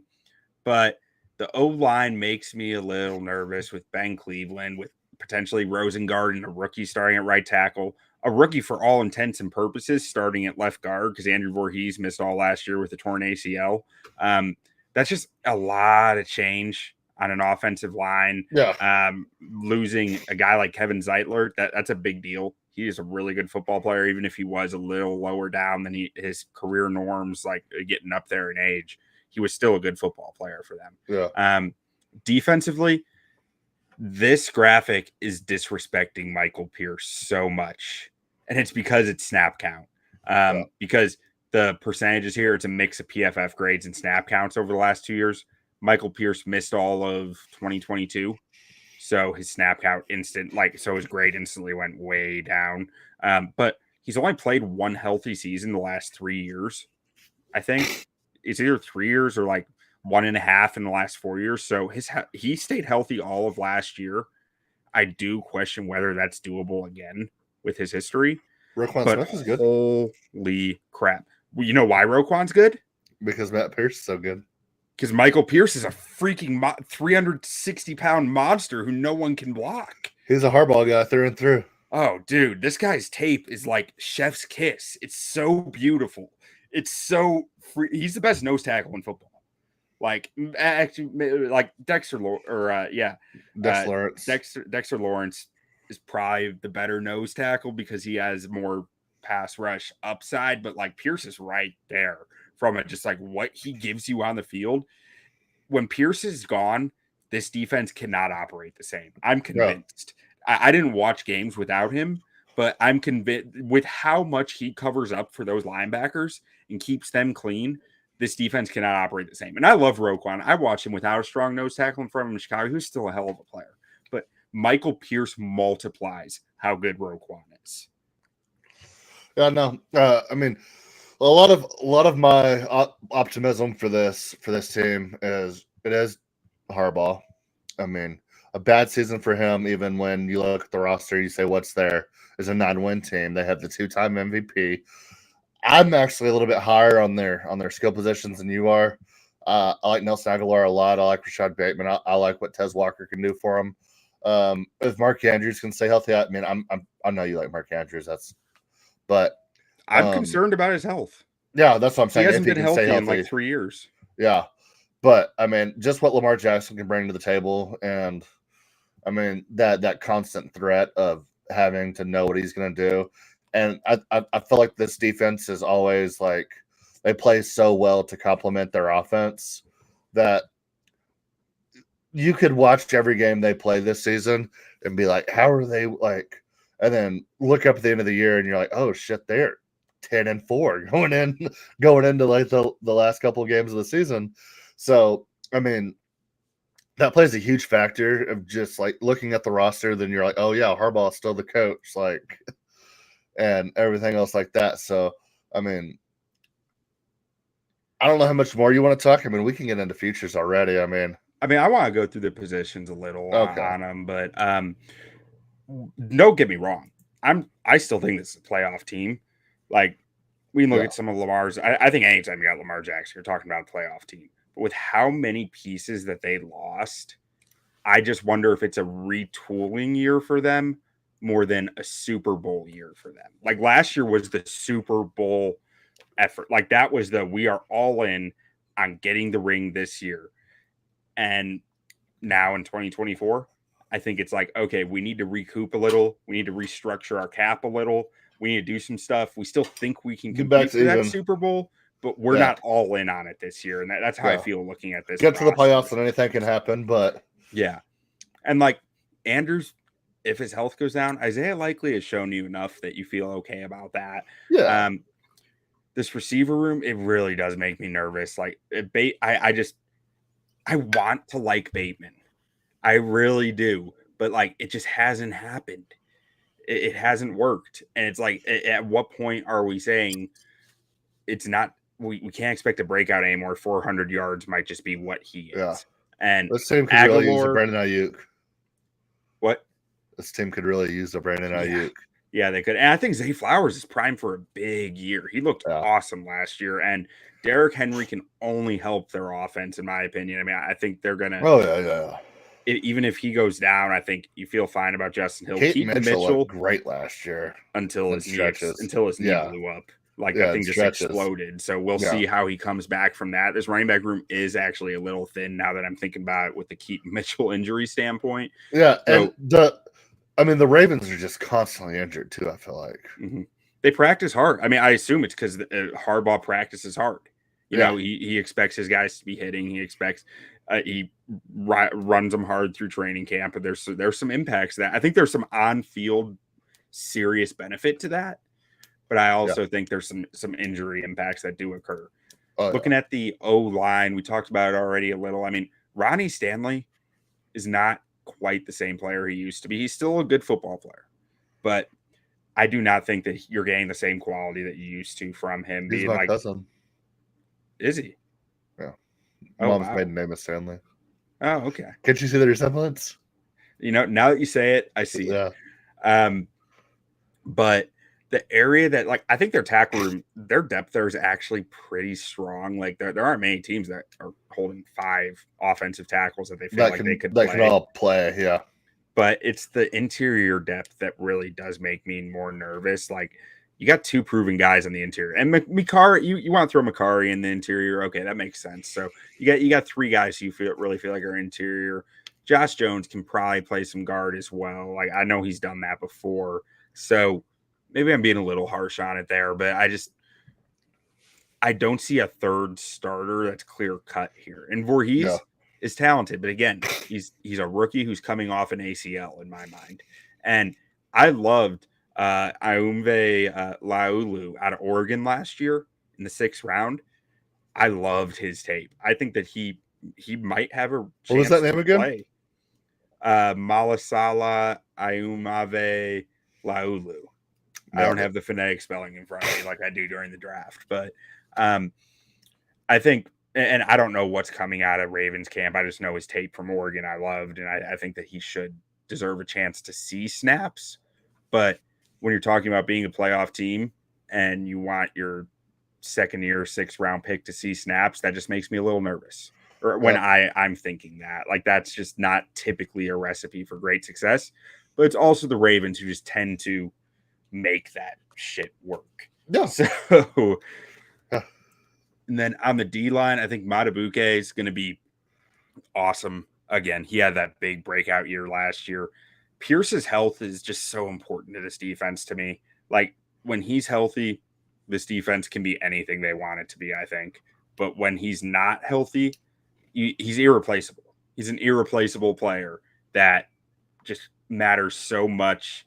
He occupies 2 gaps easily, which just frees up somebody else. And that's just a hard thing to find. Broderick Washington is just the best defensive lineman in the league. Well, yeah, he went to Texas Tech. Come on now. Forgetting to mention. I mean, I do like their interior depth. I just don't think you can replicate Michael Pierce. And with his health history, it's a real concern for me. On the edge, I think this room is missing a lot. Like, Kyle Van Noy is a good player, but he only played 40% of the snaps. He's up there in age at this point. Jason Owe is fine.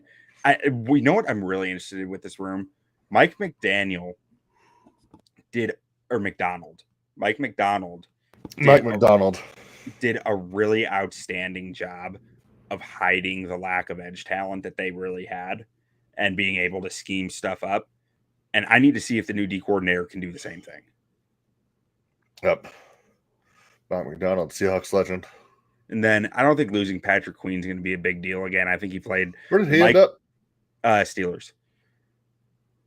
And he was a good player for the Ravens last year, but like when you're playing behind Michael Pearson next to Roquan, I think that's going to amplify you quite a bit. I think they'll be able to replicate that as well as Michael Pierce's health allows them to. It was expected that Patrick Queen wasn't going to stick around whenever you trade for Roquan and then give him a monster contract. It's like you're not going to then go out and pay your other linebacker. Yeah, no, agreed. And then the cornerback room does make me a little bit nervous. Marlon Humphrey, another guy kind of like Ronnie Stanley. He's still a fine player, but he's not who he used to be. And then behind that, you got Nate Wiggins and TJ Tampa, 2 players who I liked in the draft, but again, they're rookies. And that's why I keep coming back to this thought of it's a retooling year for them. They're probably still a playoff team, but it's not the Super Bowl year that last year felt like for them. I look at all these players too, and like I kind of mentioned earlier, I'm like, they're gonna find a way to figure it out. Like, there's probably like at least 2 All-Pros that we glossed over. Like, we're gonna look up at the end of the year, and they're gonna be like, oh, best player at their position in the league. They might have the best safety tandem in the league between Marcus Williams and Kyle Hamilton. Like, that is good. Scary good. Remember when he was slow? Yeah. Nobody wanted him. Here's the thing with that. You can be a little slow. If you know where you're going. If you're a step slow, but your arms are so long that you make up for that step, you can just be a step slow because your arms are just really freaking long. If you're a step slow, but mentally a step ahead, then you're fine. Yeah. No, yeah, that too. If you're a step slow with good instincts and really impressive length, you're going to be a step ahead more often than slow. And what was always crazy about that draft, it was like everybody freaked out about the 40 time. And it's like you turn on the film and I'm like, he never shows up slow in film.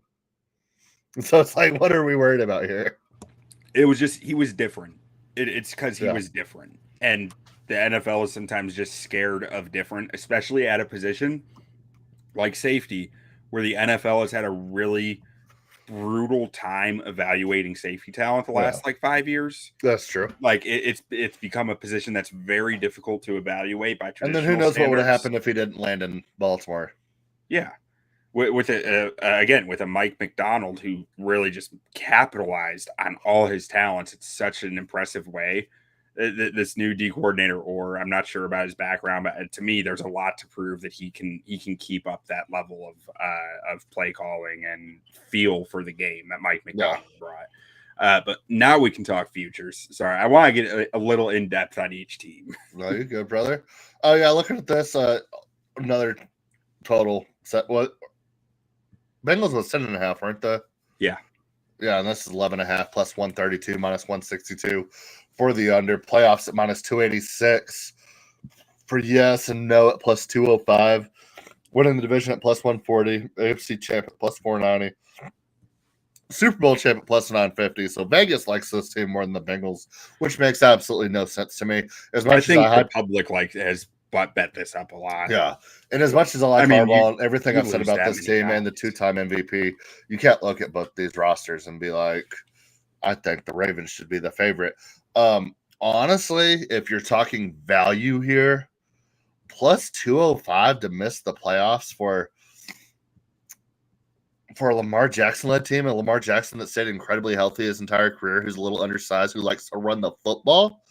I would never wish injury upon anybody, but he stayed remarkably healthy for his size and his will to run. And he just cut weight. Yeah, and this we've been talking about it for 2 weeks now. This AFC is brutal. So I mean, strictly from value, I do not think they will miss the playoffs. But 2-1 odds in a very, very tough division and an incredibly tough conference. 2-1 where you lost a ton of talent, and you have he's not reckless by any means. He doesn't take hits, but you have a quarterback that's not scared to run, who's a little undersized. Like, he's going to have a lot of weight on his back that he's carrying this year. Like, I kind of like that. I mean, Harbaugh doesn't miss the playoffs. 7 teams make it now, or 9 teams, whatever it is. They upped it. 4 of the last 5 years they've made it. Yeah, so I don't love them to miss the playoffs, but like I said, strictly from value, 2-1. I mean, you get better odds for them to miss the playoffs than you do for them to win the division. I like that. Like if I'm looking at this roster, the odds counting the things that can go wrong versus the things that there are contingency plans for. There's a lot more that go wrong without a contingency plan. You look at the same best case scenario. Like, do you think they can win the AFC? I don't think so. No, you're only getting 5-1 to win the AFC to go to the Super Bowl. Like, don't love that. And then 10-1 to win the Super Bowl. Like, I don't know if I would take them 10-1 to win the AFC. Yeah, I might just because of Lamar, but then I'd get in the whole playoff Lamar question and end up down a rabbit hole of introspection and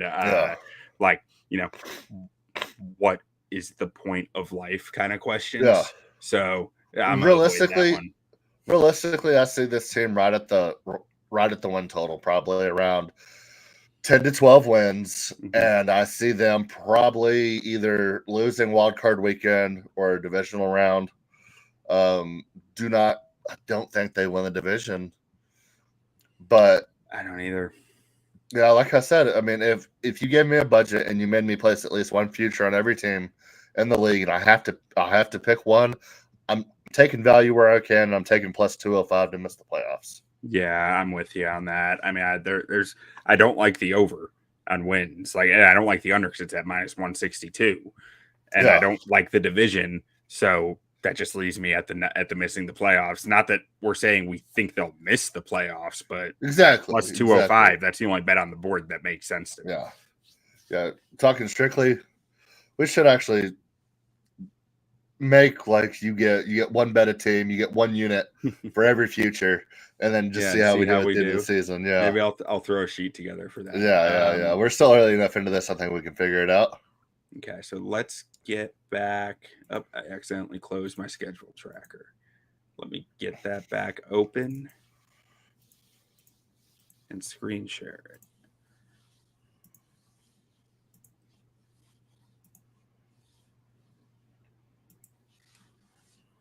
All right, so let me get this over to Baltimore. And we will go through game by game, see how we feel about it. Yep, and the more we do this, the more mine's just going to be filling itself out. Do you see it? Is it pulled up? Yeah, we're good. Oh.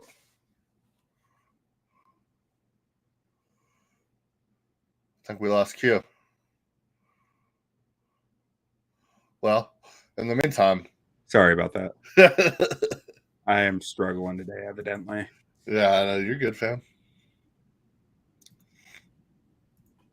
I didn't know if I got kicked out or you got kicked out, and then I saw. No, I for anyone listening, I had two tabs open, both with this graphic, and I was trying to close one, and I closed the wrong one.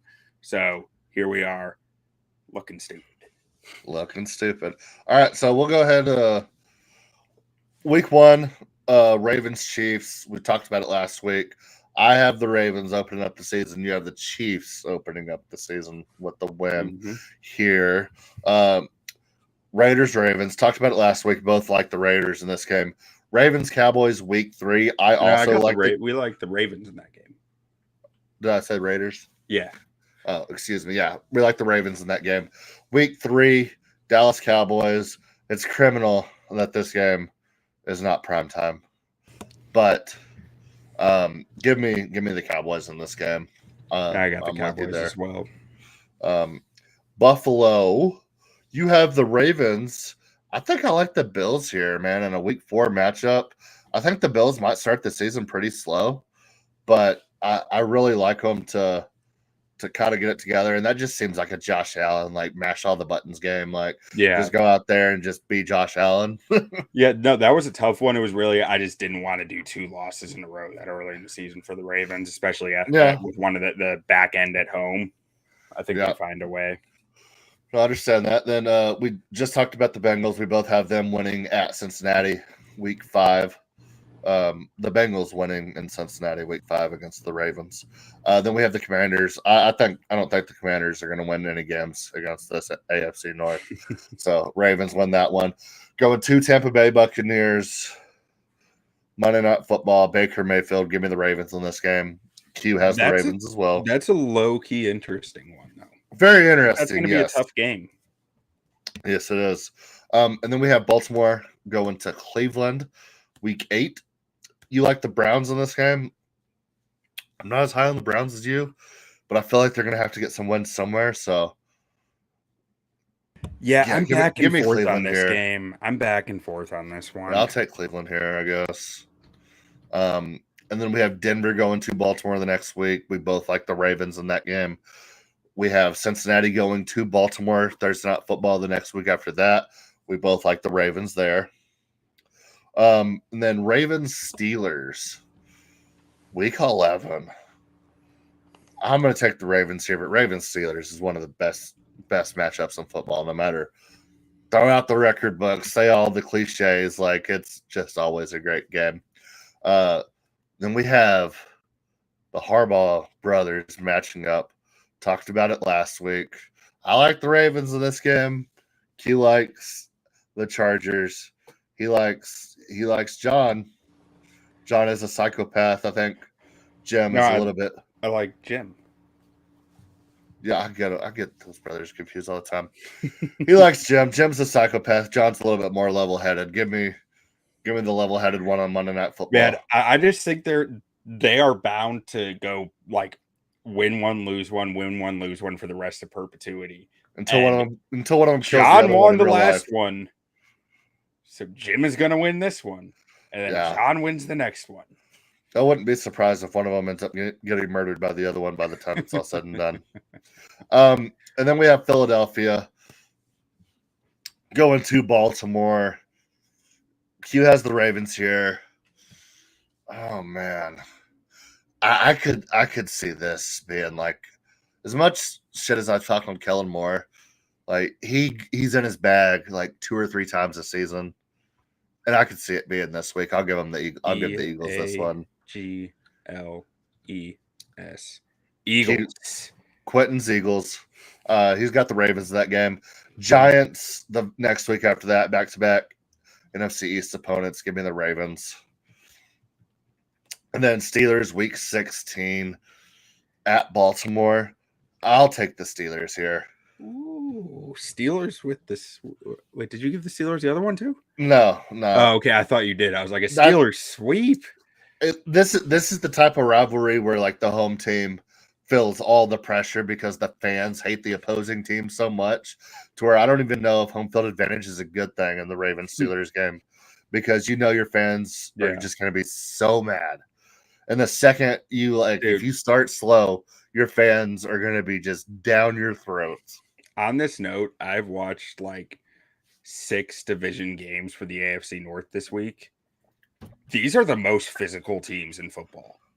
Always. Like these 4 teams just demolish each other. It's incredible to watch. And it seems like players just buy in as soon as they get there. They're like, okay. Fuck those other teams. Hey, and I swear to God, nobody plays harder than the Steelers for Mike Tomlin. Yeah. Like I watch that. It's just like, holy crap. These guys are just going 100 miles an hour all game long. Steelers haven't had a good team in 5 years. I know. It's insane. Winning records. It's insane. And then we have Houston late in the season going to Houston on Christmas Day. This screams CJ Stroud to me. I'm taking the Texans here. I'm with you on that. And then I'll take the Ravens with you for last game of the season. I think it's going to be one of those. I could see this being Browns playing for their playoff lives and the Ravens potentially being able to lock up like a 2 seed or maybe even the ability for a 1 seed. So you've got them at 10-7. I've got them at 11-6.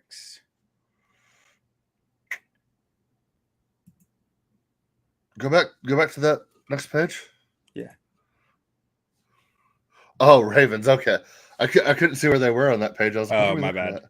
Yeah, 10-7. So yeah, I have them just a hair behind the Bengals. I think the Bengals will probably win a little bit more, and I wouldn't be surprised if the Ravens go closer to 9-6. Or I took 2 wins off, 9-8. But yeah, we'll see. I mean, I like the Ravens team a lot, but I mean, I think they're gonna digress a little bit. But I mean, man, when you get Lamar, you never know what's gonna happen. You always got a chance with Lamar, but I mean, I think 10-12 wins is about where this team is. Where I think the Ravens are closer to 12-15 wins. I'm swapping one of mine. I'm giving the Steelers a win against the Ravens. Yeah. So put me at 10-7 for the Ravens. Yeah. And the Steelers get their 9-8. Perfect. Speaking of which, let's get to those dang old Pittsburgh Steelers. Dang old Pittsburgh Steelers. That's a very interesting team. Very interesting team. Wrong one. Which, truthfully, if they had anyone, you have both quarterbacks on the page. I had to. Yeah. I had to. If they had anyone but Kenny Pickett last year, this team was pretty darn good. Like, now they have 2 people better than Kenny Pickett. Every pass that Kenny Pickett sailed, you could see the wide receivers just like die a little bit inside every single time. Who is Jefferson, wide receiver 2? Van Jefferson. Oh, okay. I was just thinking, I'm like, who is that? And Russell Wilson at wide receiver 3. Yeah. No, so I mean, looking at this team immediately, I love what they did in their draft. Getting Russell Wilson in the 84th pick, great steal. Then his brother Patrick, right after that at 98, incredible value. No, but in all seriousness, I love Fautanu. He's one of my favorite guys in the draft. He just seems like a Pittsburgh Steeler. And then Zach Frazier's kind of the same way, just a Midwest guy. Like, he seems like the type of guy who will West go Virginia work. The Midwest? Is it? I think so. It's an honest question. I don't know what you would classify West Virginia as. West Virginia is basic. Is Pittsburgh in the Midwest? I think of Pittsburgh and Cleveland as the start of the Midwest. Because West Virginia from Morgantown, it's a stone's throw from Pittsburgh. Yeah, they're the same. Like, so, yeah, it's the start of the Midwest. West Virginia is Pittsburgh, basically. Okay, yeah, but yeah, I mean, I could see Zach Frazier. Don't tell that to West Virginia people. Oh, they love Pittsburgh. No, oh, maybe the Steelers. They hate Pitt, like the college Pitt. Oh, yeah. Oh, that's just a rivalry. Eat shit Pitt. Yeah. But I mean, I think the thing is, they all cheer for the Pirates and the Penguins and the Steelers and yeah. But yeah, colleges. Yeah, I mean, like shit. I mean, I'm a Tech fan and I hate TCU, but I cheer for the Cowboys. Yeah, that's true. But yeah, so I mean, looking at this, I love Troy Fontana. I love Zach Frazier. Really like Peyton Wilson a lot too. Looking at the draft, we already kind of talked about that, but I mean, you look at this defense, and this defensive line is just incredible. If healthy, TJ Watt's probably the best player in the league, not named Patrick Mahomes. Not honestly, I didn't say defensive. I truly, and any Steelers fan who hears this will probably hate me for saying this. I think that TJ Watt gets a little overrated because he plays in such a monster D line. Like he gets a lot of great opportunities. He's very good. He's a very good football player. But he also he's very good anywhere. But I do think that the scheme and the talent around him aids him quite a bit. Yeah, I don't know if I just like hear irrational Steelers fans a lot because I'm around quite a few of them. But like the difference of him being on the field versus off the field is quite remarkable as well when it comes to wins and losses for one player. Like they win. That's true. They win when he's on. They win when he's on the field, and they lose when he's off the field. And there's probably other reasons for that, but there's quite a few. I think it's like over like 20 games of him off the field, and then obviously his numbers on the field. But it's like the winning percentage is drastically different. Yeah. But yeah, no, I can see that. That numbers wise, like that is a valid argument, I think. But numbers wise and production wise, I mean, I think he does benefit, but I also think he has whatever it is to elevate everyone around him, on top of just being a freak.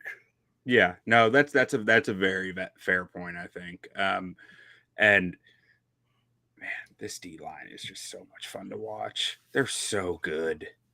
Remember the Cowboys took Taco Charlton because they, for some reason, didn't like TJ Watt? Because he had a fun name. Yeah, fun name. Taco. Still eating tacos. Getting into the O-line a little bit, let's just start there. I like Fautanu, but I think he's a guard, which is tough. Now, granted, what do you think about Broderick Jones? I think Broderick Jones is a monster man. Like he's a monster man doing the monster mash. Like he is insane. How big is he? Like 6'8"? He's the size of a tub. He's the size of a tub. But I think that you're going to see a nice jump from him this year. I just think he's such an athletic football player, like such a freak athlete, and he was still growing into the position. But I think that there was some growth from him throughout the year last year, and you can feel good about him taking that step. I think Dan Moore's a solid swing. Honestly, he had a rough year last year, but he's an experienced football player in this thing. You can do worse than him as a swing tackle. Yeah. And Fautanu, one of the things that makes me nervous about him is maybe it's silly, but he didn't protect the blind side for his quarterback because his quarterback was a lefty in college. Roger Rosengarten was actually moved from left tackle to right tackle when they got Michael Penix because they wanted Rosengarten protecting his blind side. And Fautanu's a freak athlete as well. He very well might figure it out and be fine there. Just guys who are new to the position at left tackle tend to make me nervous, and that's what Fautanu is. He was a D lineman when he got to Washington. Yeah. I mean, I like this offensive line, and it's one of those things. You look at the Steelers team, and it's just like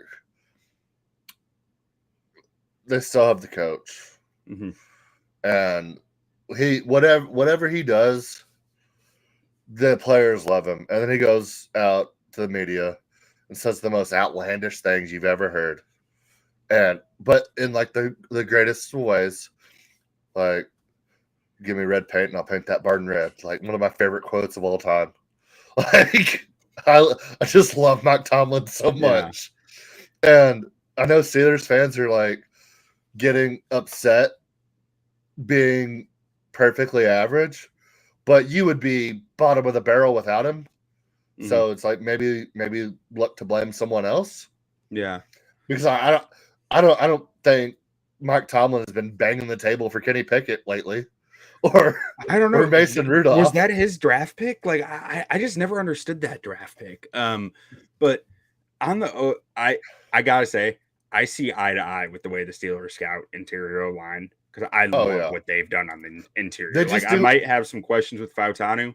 I love this interior line. Yeah. Zach Frazier was one of my favorite players. Mason McCormick, I was lower on than a lot of people, but where they picked him, I thought was perfect value. Yeah. And I think the Steelers' biggest flaw has been they held on to Ben for way too long and then never have been able to transition away from him. But everywhere else on the field, fantastic. Yeah.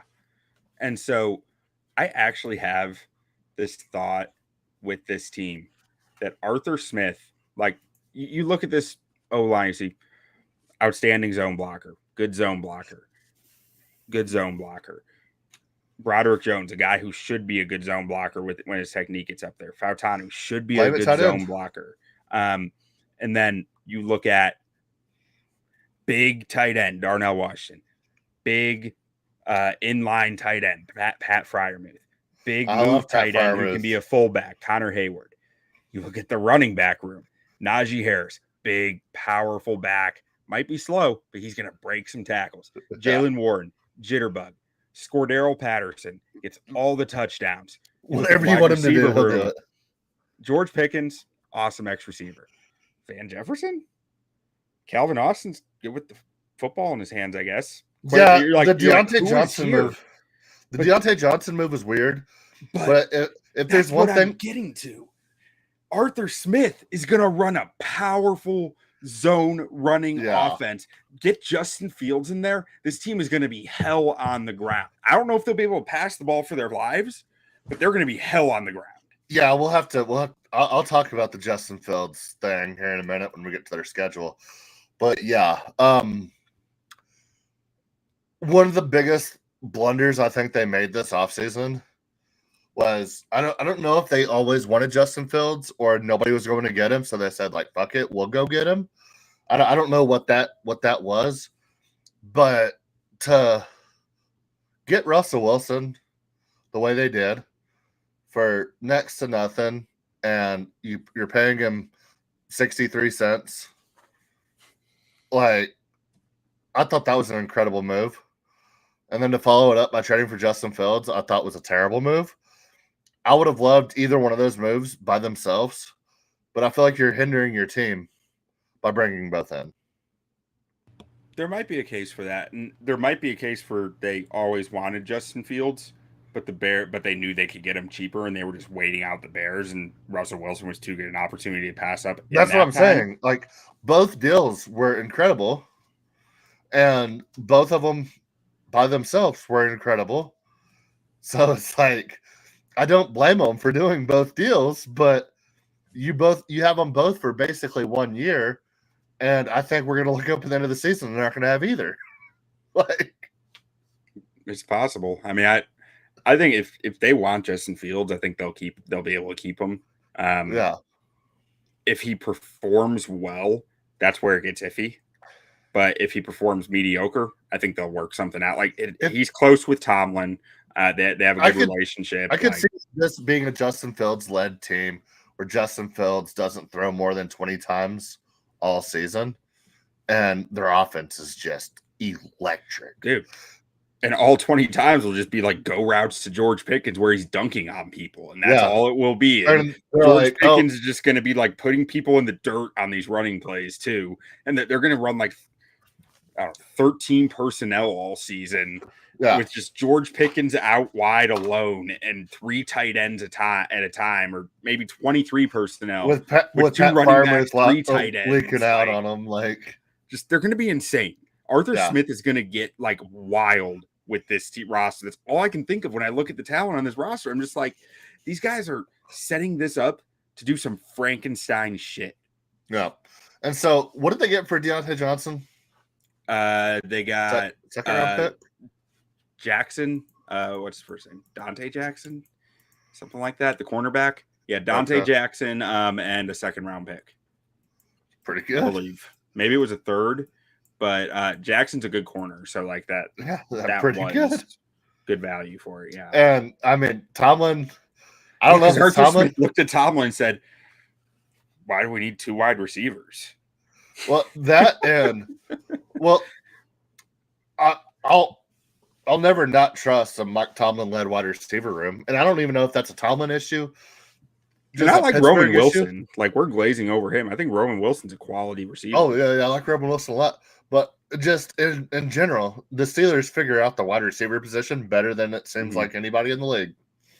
So Yeah. if they don't want Deontay Johnson anymore, and you're the team giving up a quality corner and a 3rd-round pick, maybe you should be the one looking in the mirror, not being like, "Holy shit, we just got Deontay Johnson for." You know for the a other corner position and that's 3rd-round underrated for the Steelers? Linebacker, running back, Corner. They never invest in corner. They just end up with really good corners. Good corners, yeah. They just have these awesome They're just always quarterbacks that good. no Like, one seemed to want. The whole team, the whole team just seems to perform well. Yeah, no matter what. They did lose one of the best players in the league, and Mitchell Trubisky. sad day. R.I.P. and peace to our sweet prince, true God. He just wanted to go back to the great wings up in Buffalo. Man, I would have loved to see him and Justin Fields on the same team and just hear those stories. But so looking here, are you still wanting to talk more, or do you want to get into? Yeah, let me get into futures? a few more of these positions. Let me look at the D line. I mean, this thing is just Larry Ogunjobi's stats don't like him, but man, his tape tells a different story. Like his tape he is a roller coaster, but when he's on, and he makes some fun plays. Like you put him next to Cam Hayward, who's a constant pro, like a really good football player. Seems like he's been in the league for 20 years now, just doing his thing. And Keanu Benton is an ascending player who not enough people know this kid's name. Keanu Benton is that dude on a D line. Like he is the nose tackle who can give you pass rush that everyone seems to think that they can find in the draft, but never does. Keanu Benton is him. He is that guy. He is going to be a staple of this D line for years to come. I love watching Keanu Benton play football. And Alex Highsmith doesn't get enough credit for what he does across from TJ Watt. He is a freaking monster who just he drops in coverage sometimes. Like I saw him get this wild pick against the Browns the other day. I put it on our YouTube shorts over at Shaving Points Podcast on YouTube the other day. But I don't know why I'm talking about his coverage. He's a hell of a pass rusher. This guy gets good pressure. He converts those pressures into sacks. He's good on true pass sets. Like there's just a lot to like with what he does on the football field. And this D line runs 6-7 guys deep. Like there's on a heavy rotation. At linebacker, they went and got Patrick Queen. A nice addition, I guess. I don't know how to feel about that, if I'm being honest, because I just don't know what he is away from Michael Pierce and Roquan Smith. But his numbers were good last year. I trust that the Steelers are just going to figure it out with a linebacker that they signed because, again, it's the Steelers and it's just kind of what they do. I like Cole Holcomb a lot last year. I thought he made some really nice plays on the field. Cole Holcomb was very solid for him last year. Yeah, and then in the secondary, big bounce back year for Minkah Fitzpatrick this season. I think he missed like half the snaps last season with injuries and played through some injuries. He still made plays and did some good stuff, but I think he's due to have a big bounce back year. And Joey Porter Jr. started to look like a true shutdown corner towards the second half of last year. Like I think he's going to be a real dude, and Dante Jackson across from him is no slouch. They were missing the nickel until this week, though. They signed Cameron Sutton, who last year sucked. But last year, he went to Detroit and played almost exclusively outside. I still feel like they should get the fifth-year option on Joey Porter Jr. for being the 32 overall pick. Yeah, I feel that. But Cameron Sutton comes back to Pittsburgh now, gets to be probably going to be a nickel-only guy. I think he can probably extend his career that way because he clearly couldn't play outside in Detroit last year. Or maybe it was just a scheme thing. Who knows? But behind them, they got some youth with Darius Rush and Corey Trice Jr., both second-year guys. Getting Darius Rush somehow, like he got cut from the Colts last year as a rookie. like 5th round pick, which is really weird. And he was a high upside guy. I still can't really explain that one. But I think there's some upside behind the starting 3, but I think you're fine with the starting 3 that you've got here as well. And we got a comment from Raider Ryan saying, "Salute Nation."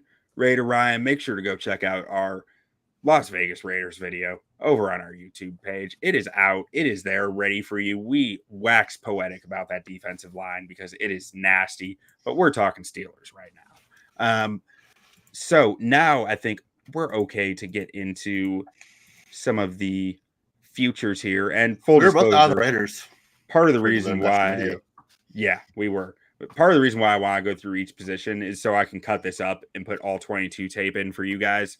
And you don't have to watch a 2-hour video to get to your Steelers.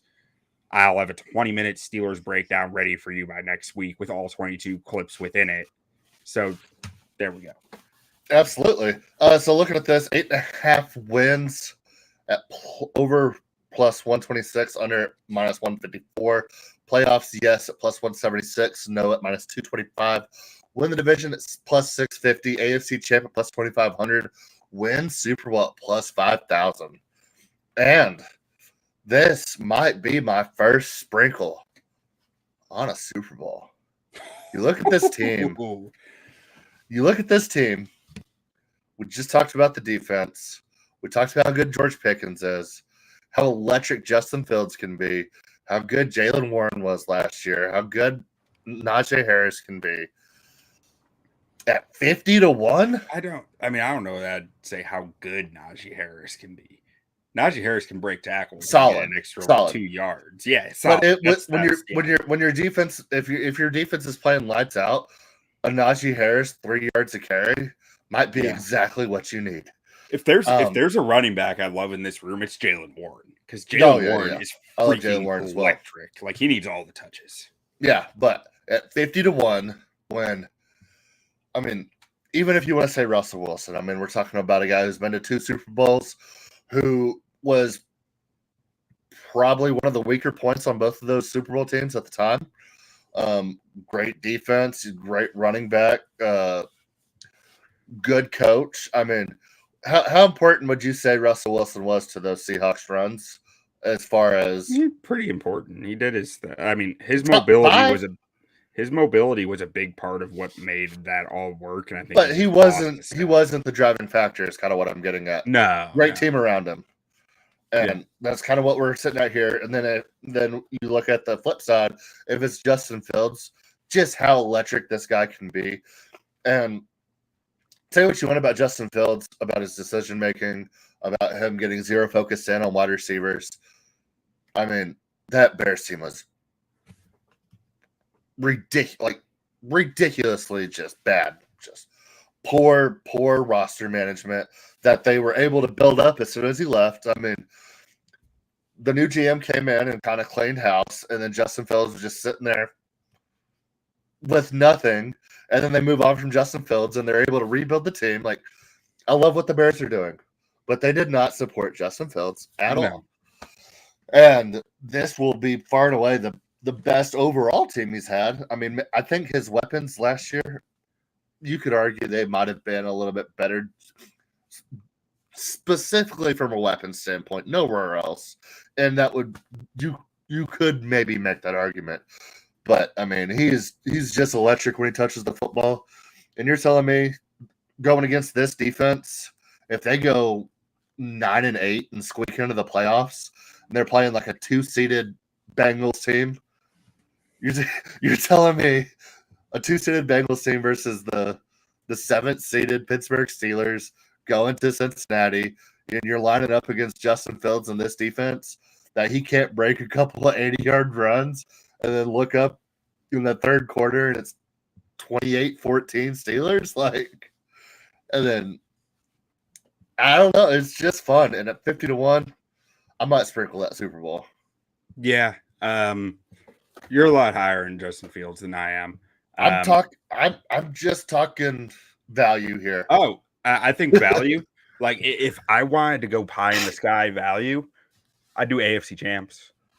Yeah. I just don't think Justin Fields can win a Super Bowl. Like I can't I say just don't does. think Eli won he's too. I don't think he's a good enough passer. I just don't. Yeah, but I just look at Justin. I look at every chance he's had to come from behind last season, and it all fell apart because he didn't see the field very clearly. In my hypothetical runner, he's got all the arm talent in the world, but that's where I hesitate with him. I just don't think he sees the field well. And when defenses start having to or start putting you in boxes and saying, "Hey, if you want to beat us, you got to do it this way," I don't think he can win. So in my hypothetical, it's him busting out like 2 very long runs, the defense playing lights out, and they win like an 18-12 game. Yeah. Just like last year against Detroit when they were winning for all but the final 3 minutes after Fields fumbled and gave game. Detroit the lead. Yeah. Quick note here from John Edberg. Good note that I missed.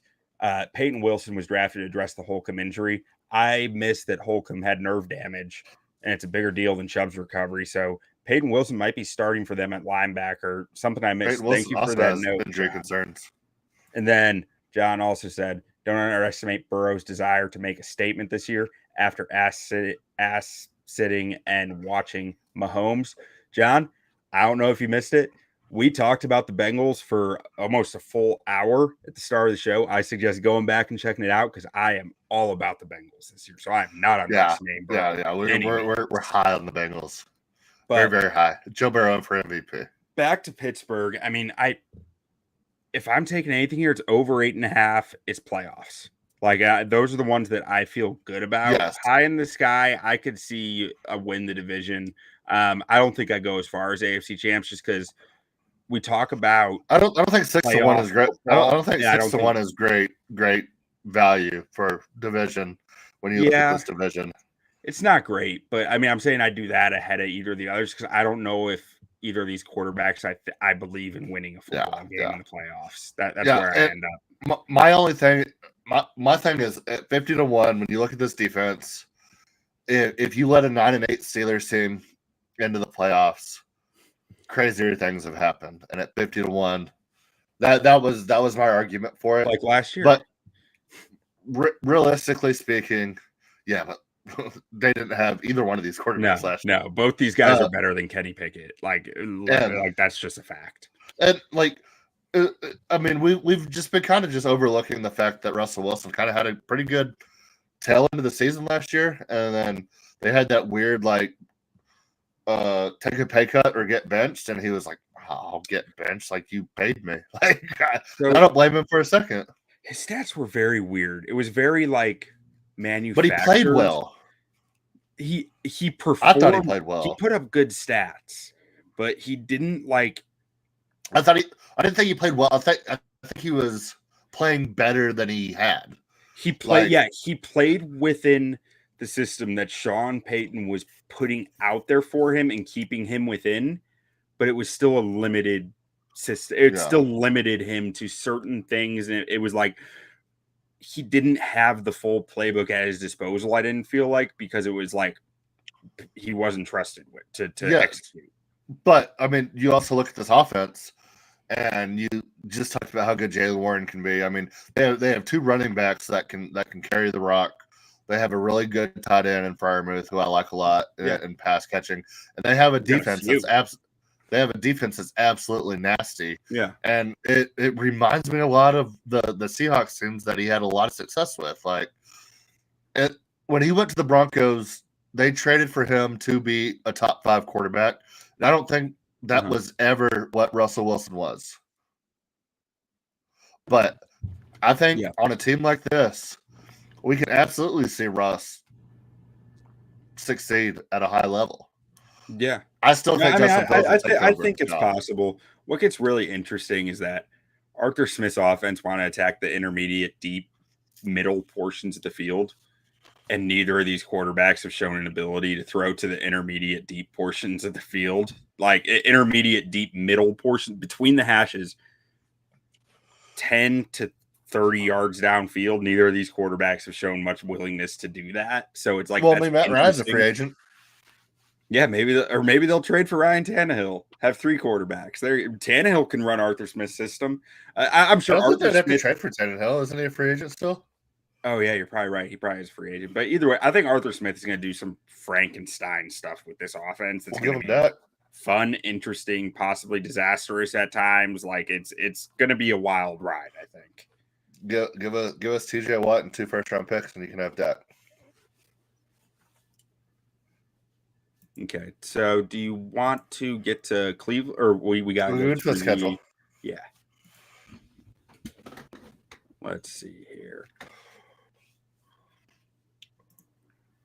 Screen share.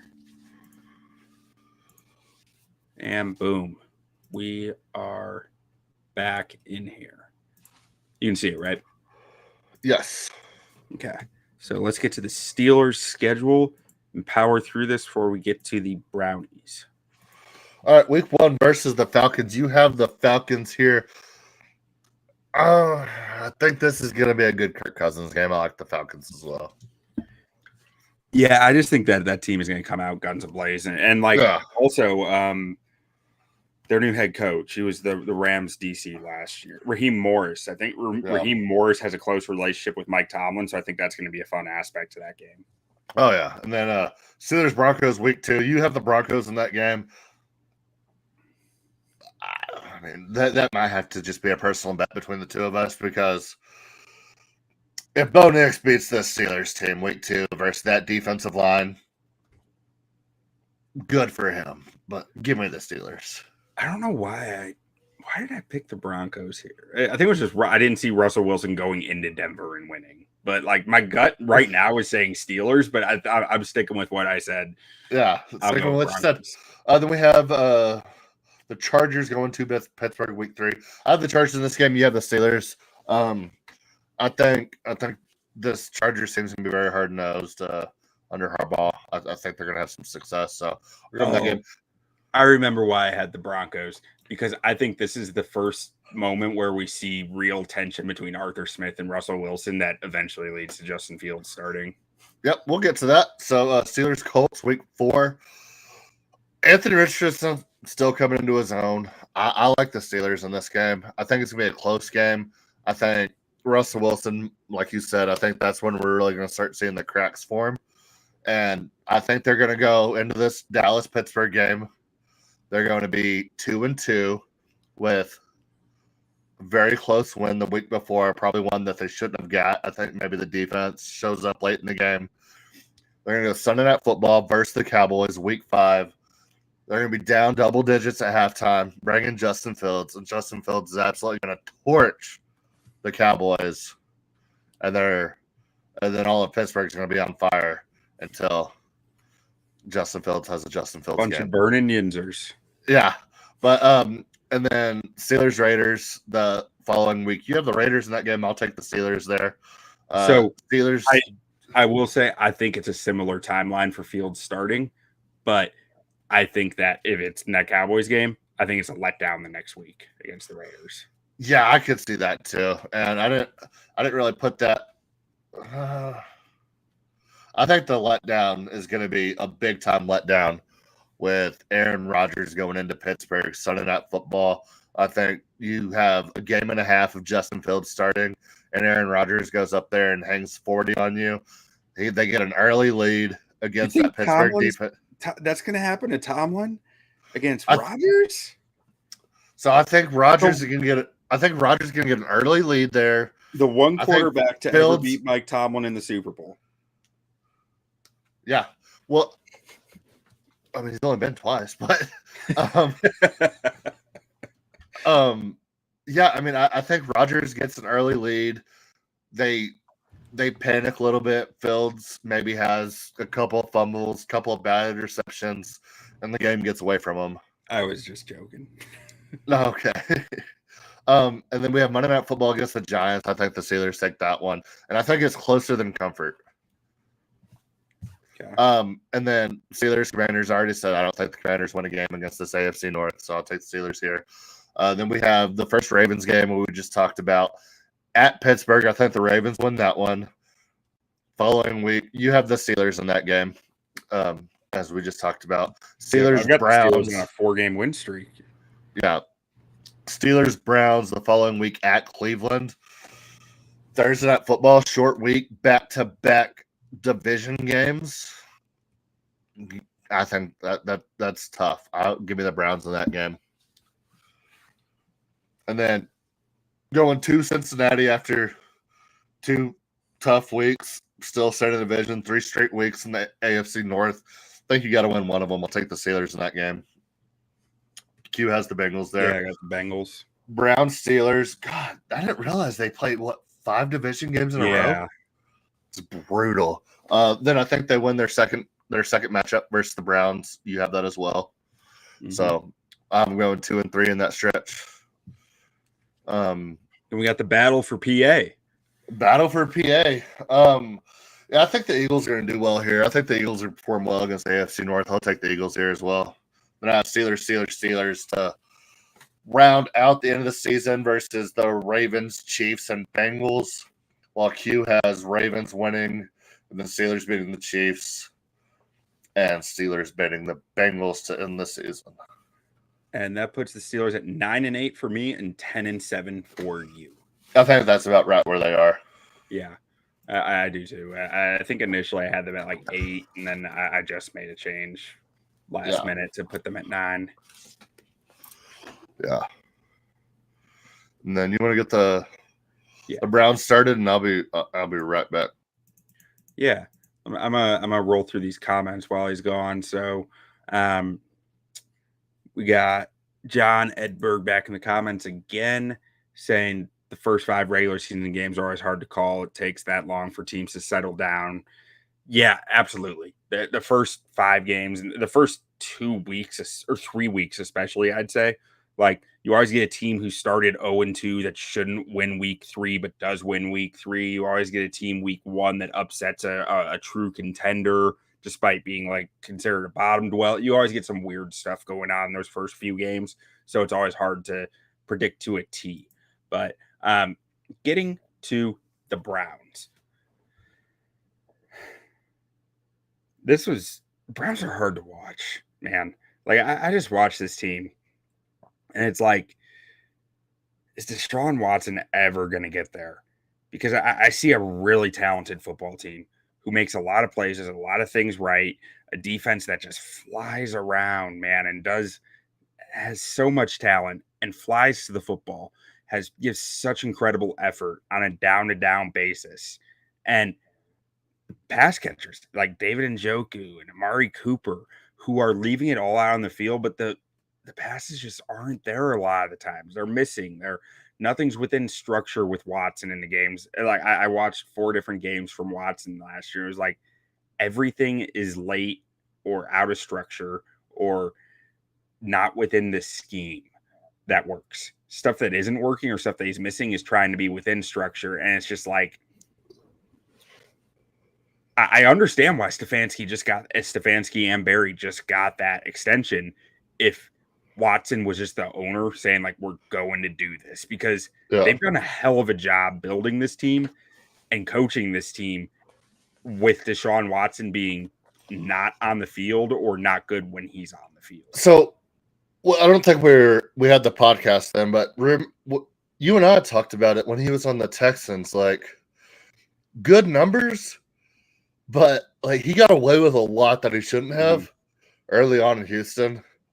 Before the off the field stuff, that Bill O'Brien offense was all about opening up deep shots, and so his ability to extend until he had just moments to toss and I think people forget DeAndre Hopkins, who was the best receiver in football. Like, that was there. I feel like because Bill O'Brien's legacy in Houston's obviously tainted whenever he became the GM, but people forget like how damn good of a coach he was. Yeah. I mean, he ran a really good offense. He was a weird coach. Like he was, there was some weird like off-field stuff and personality stuff, but like he ran a quality offense. And he had a face that was easily like hateable. Yeah, very punchable face. Yeah. So, but yeah, I mean, I thought it was crazy that they gave up what they gave up for Watson. I think they would have been better off waiting or going elsewhere. But I mean, when you have a roster like this, and when you think there's a guy that might have the potential that Watson has, I mean, you can't blame them for trying, especially with the history of Cleveland and what they've gone through.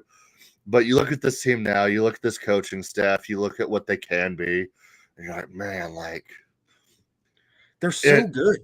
They are so talented, and that quarterback position has just been holding them back. Like it's painful.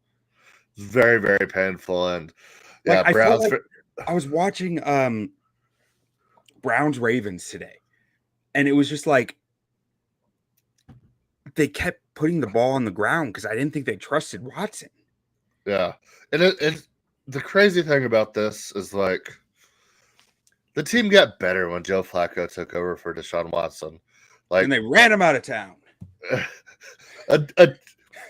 This roster should not get better with a retired quarterback versus the guy Joe Flacco. Yeah, versus the guy you paid $1 billion to and like every first round pick you had. Like, that's gotta be terrifying as a Browns fan. And there ain't nothing you can do, but I mean, we can go through the rest of this roster real quick, starting the offense. Like, I think Jerry Jeudy was a very underrated wide receiver last year. I think highly, highly skilled. But Steve Smith called him out, and he didn't answer. He didn't answer, but instantly makes me question him. Like, but he's also the second or third option on this team, to where he was having to like try to be the one in Denver. Right. Like, hey, if Steve Smith didn't call him out, I wouldn't be saying this. It's just that Steve Smith called him out, and he shrunk. He didn't. Yeah. He didn't stand up to the moment. But Amari Cooper is an absolute dog. He's probably still only like 23 years old. Like, he was so young coming into the league. Came in the league at 12 years old. It was like unlike anything I've ever seen. Yeah, I mean, like, people don't realize he's younger than Calvin Ridley. Which is he really? Yeah. Calvin Ridley was a 25-year-old rookie. I knew that. Calvin Ridley got drafted 3 years after Amari Cooper, and they went to the same school. And Amari Cooper was younger than Calvin Ridley. Just wild. It's ludicrous. But he's an incredible route runner. I don't really think he has bad hands, but he'll have stretches of dropping some. But overall, like, great hands. Elijah Moore is one of those guys that, like, you hear the name and you're like, oh yeah, he's good. But is he?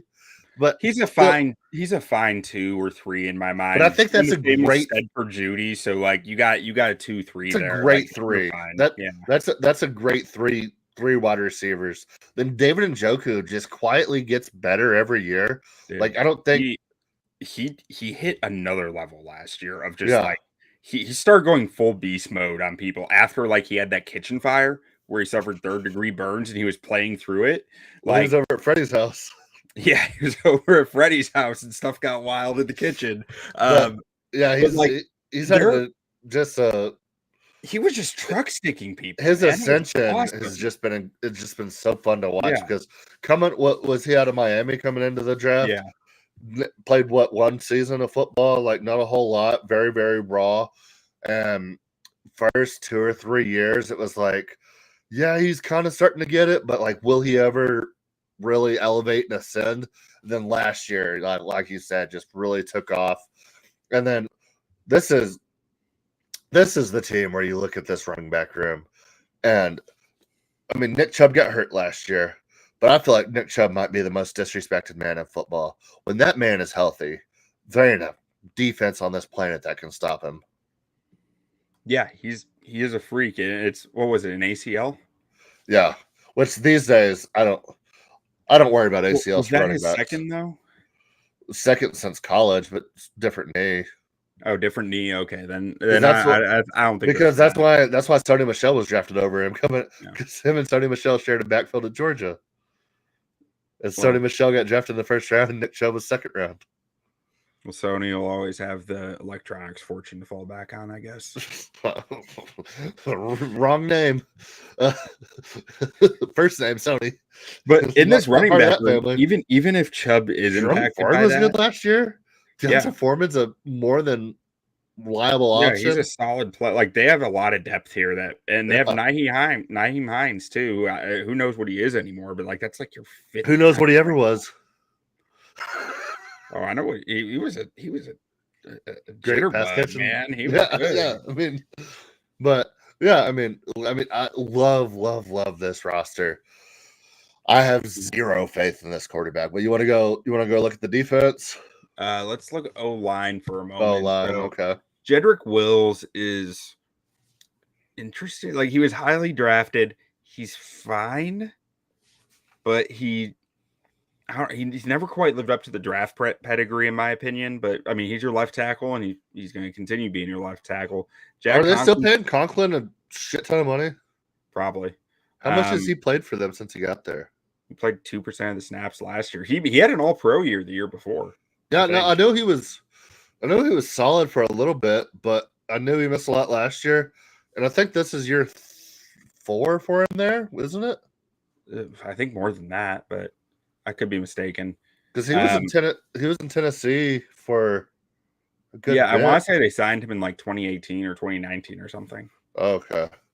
I was thinking the last 2 or 3 years he hasn't really stayed on the field, but I could be wrong about that. If Conklin goes down, you still got DeJuan Jones there, who did have a little bit of injuries last year, but he was awesome when he was on the field. I was a big fan of DeJuan Jones when he was drafted, so I think that was an absolute steal for them. So I like the depth of this room, even if there is some injury concern in there. I think James Hudson, I saw some games where he was playing. He felt serviceable to me. Like I don't think you wanted him on the field, but you could survive it.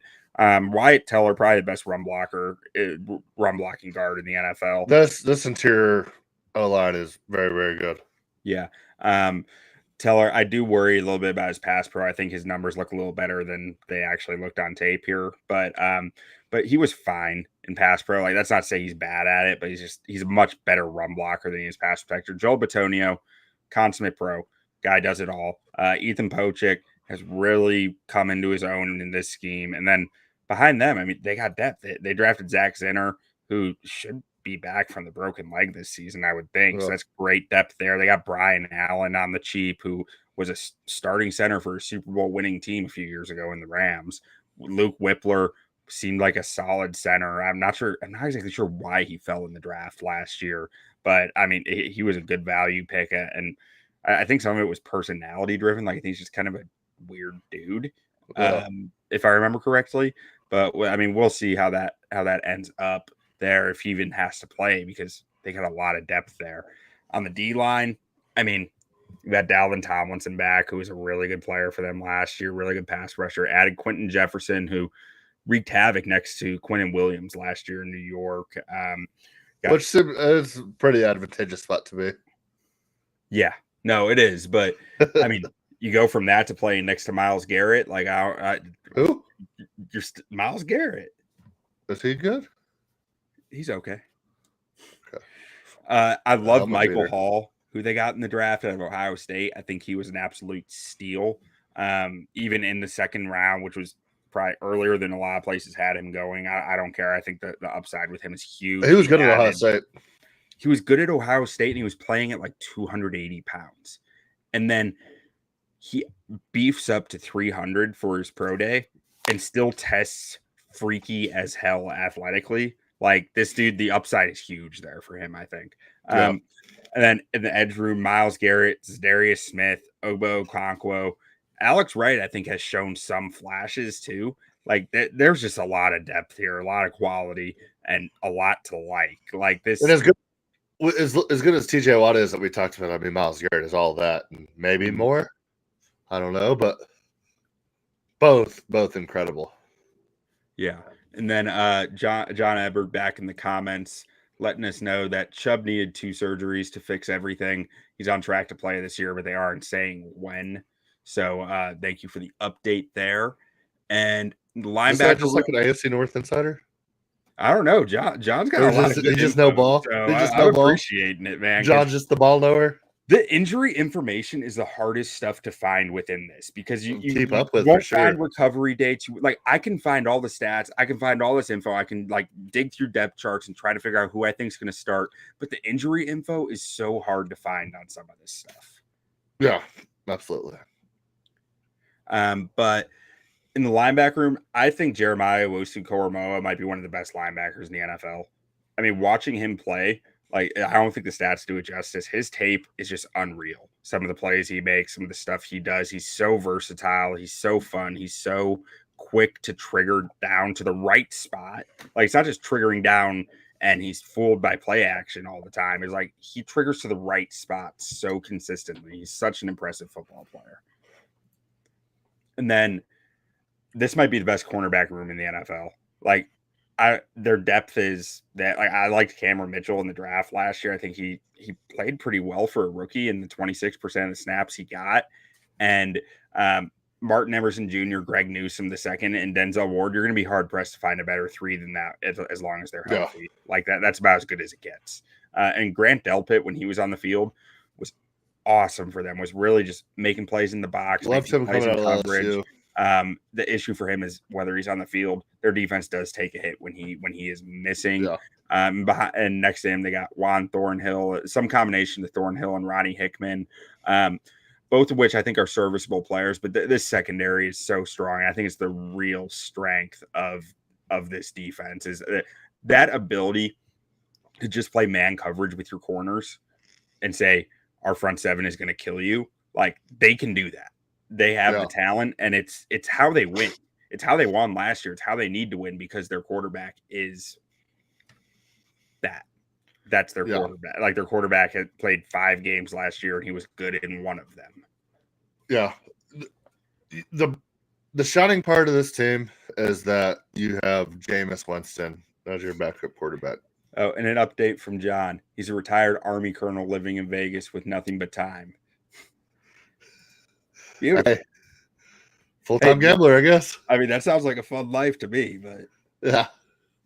All right. So looking at these playoff these future projections here, we have a win total of 8.5 at -138 for the over, +112 for the under, playoffs at +140 for making the playoffs, -170 for missing the playoffs, winning the division at +500, AFC champs at +2100, and Super Bowl at +4000. I like division. I like playoffs. I like the under. I could see that. It just depends on how far Watson can tank them. You know? Yeah, I mean it's at +112, but I mean at even money, like I don't trust Watson, and I'll keep saying it as we keep talking AFC. I mean, this conference is gonna be a bloodbath, and this is the best division in the conference. 8.5. I mean, I don't think they're just gonna waltz their way to 9 wins. Like they wouldn't have. I think they wouldn't have won 9 games last year if Joe Flacco wasn't their savior. I think 3 teams in this division are making the playoffs, so I think a division is safe as long as it's plus money for any of them. You know? Yeah, but it's just crazy because I love this roster. Yeah, that's where I'm saying. You know what this is? This is the Jay Cutler Bears. I trusted Jay Cutler more than Deshaun Watson, though.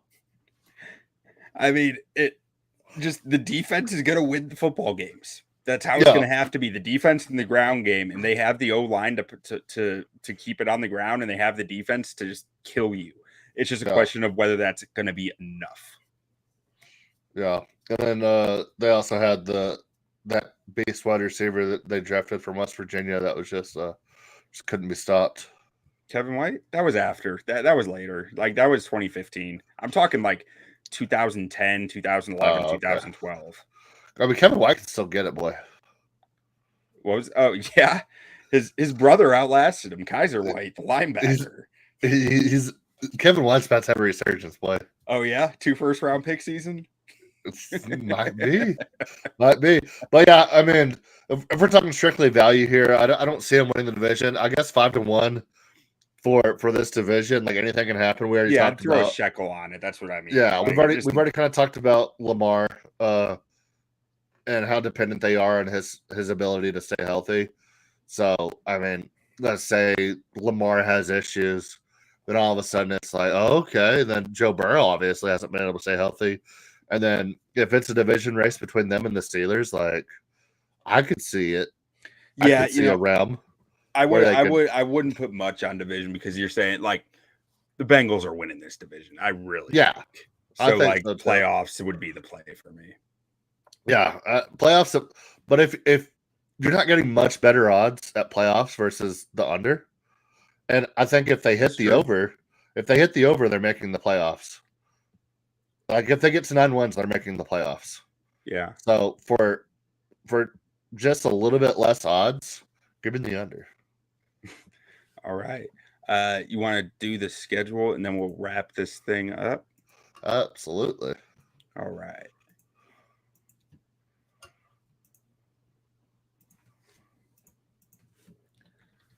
And I'm interested to see what I put in here because I have them with a better record than I thought I would. All right, so getting started, Browns Cowboys week 1. A lot of Cowboys fans are worried about this game. I am not. I'm swapping mine on this one. I'm going Cowboys there. Yeah, I mean, I'm assuming CeeDee Lamb plays, which I think one way or another CeeDee Lamb is playing this game. The Cowboys offense was a completely different unit after Mike McCarthy took over play calling last year. After another, don't get me wrong, another embarrassing playoff loss. We usually start the season solid.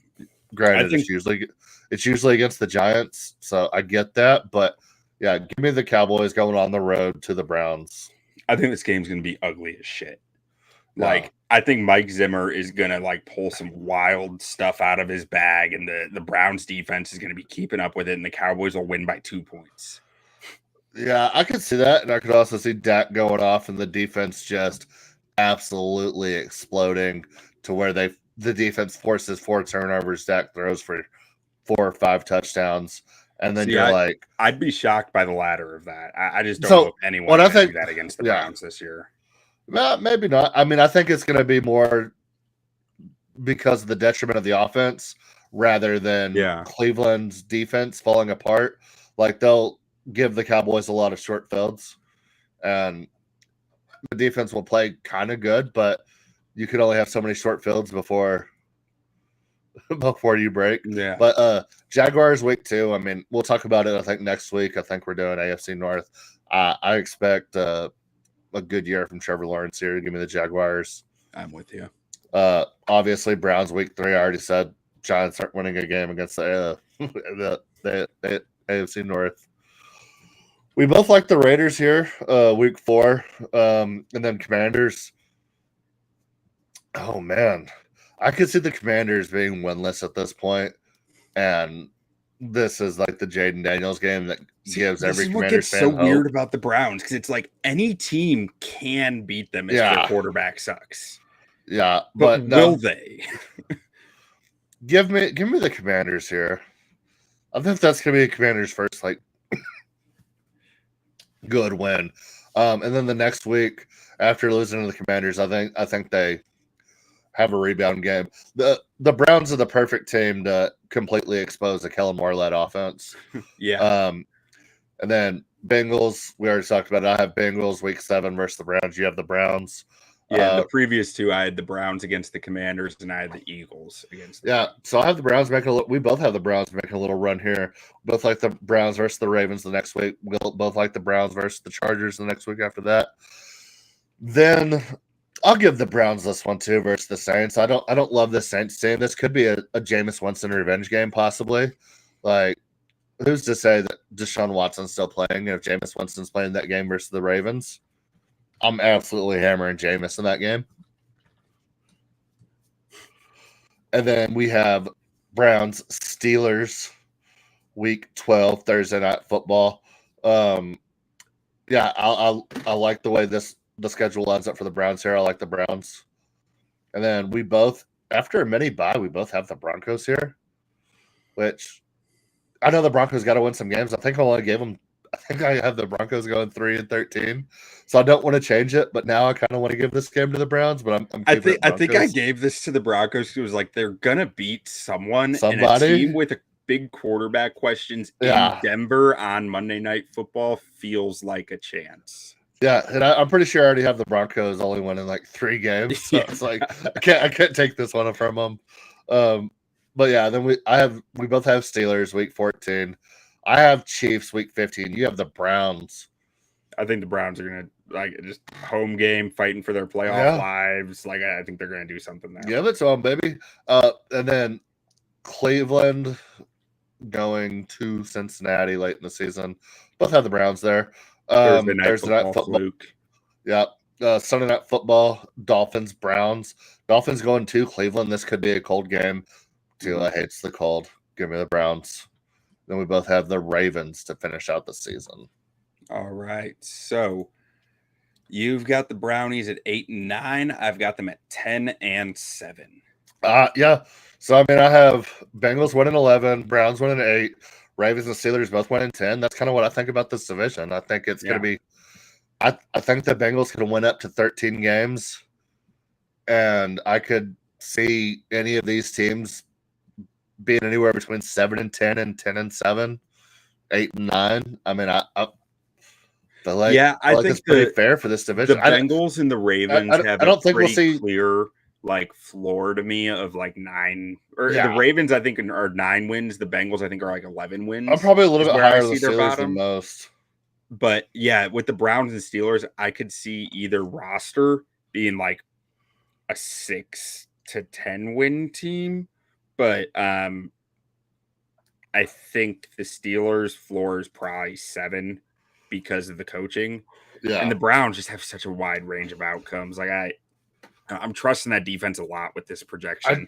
And that's probably my biggest flaw as a Bears fan is to overtrust the defense. But I don't know if I could cultivate this bet in Vegas, but like I'd be willing to bet nobody in this division picks in the top 10 with their own draft pick.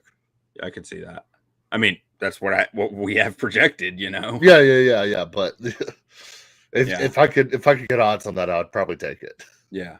All right. Well, I think that wraps it up for us. This was a long one, but we had a lot to talk about because these are 4 teams who might be playoff teams. Yeah, I mean, with the good division like that, I mean, there's not a team like the Broncos where we can just kind of just run through it and watch the Broncos go out and just make fools of us all. I'd love to see it. But what we get next week, the AFC South? Sure. Sounds good to me. Let's do AFC South next week. Probably the second best. Probably the second best division in football, if not the best. Where's the NFC North rank in there? Top 5. Yeah. That might be 3. Might be. The NFC West is tough too, though. There's a lot. It is a tough year. NFC West, I think, is middle of every team is middle of the pack besides the 49ers. I think the 49ers are the only legit contender to where you look at the AFC South. Like, I think 3 teams could be legit contenders, but they also have the Titans, who I don't have any faith in. And then the NFC North, I guess they might be top 3 because, I mean, outside of Minnesota, like, would you really be surprised to see Packers, Bears, Lions in the NFC Championship game, Super Bowl? No, none of them. I don't think anybody would. Me. Yeah, so the NFC North might be 2 or 3. All right. Well, AFC North is definitely the 1. 2 hours, 30 minutes.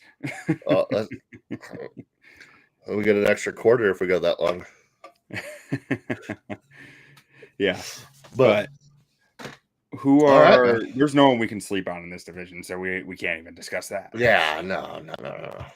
I mean, I guess maybe the Browns, but it's not. Wouldn't be sleeping on the Browns. It'd be sleeping on Deshaun Watson. Yeah, because I'm willing to do. Yeah, I will sleep on Deshaun Watson, but don't let him sleep on you. Yeah. All right. Adios. Adios. You play to win the game. Hello? You play to win the game. You don't play to just play it.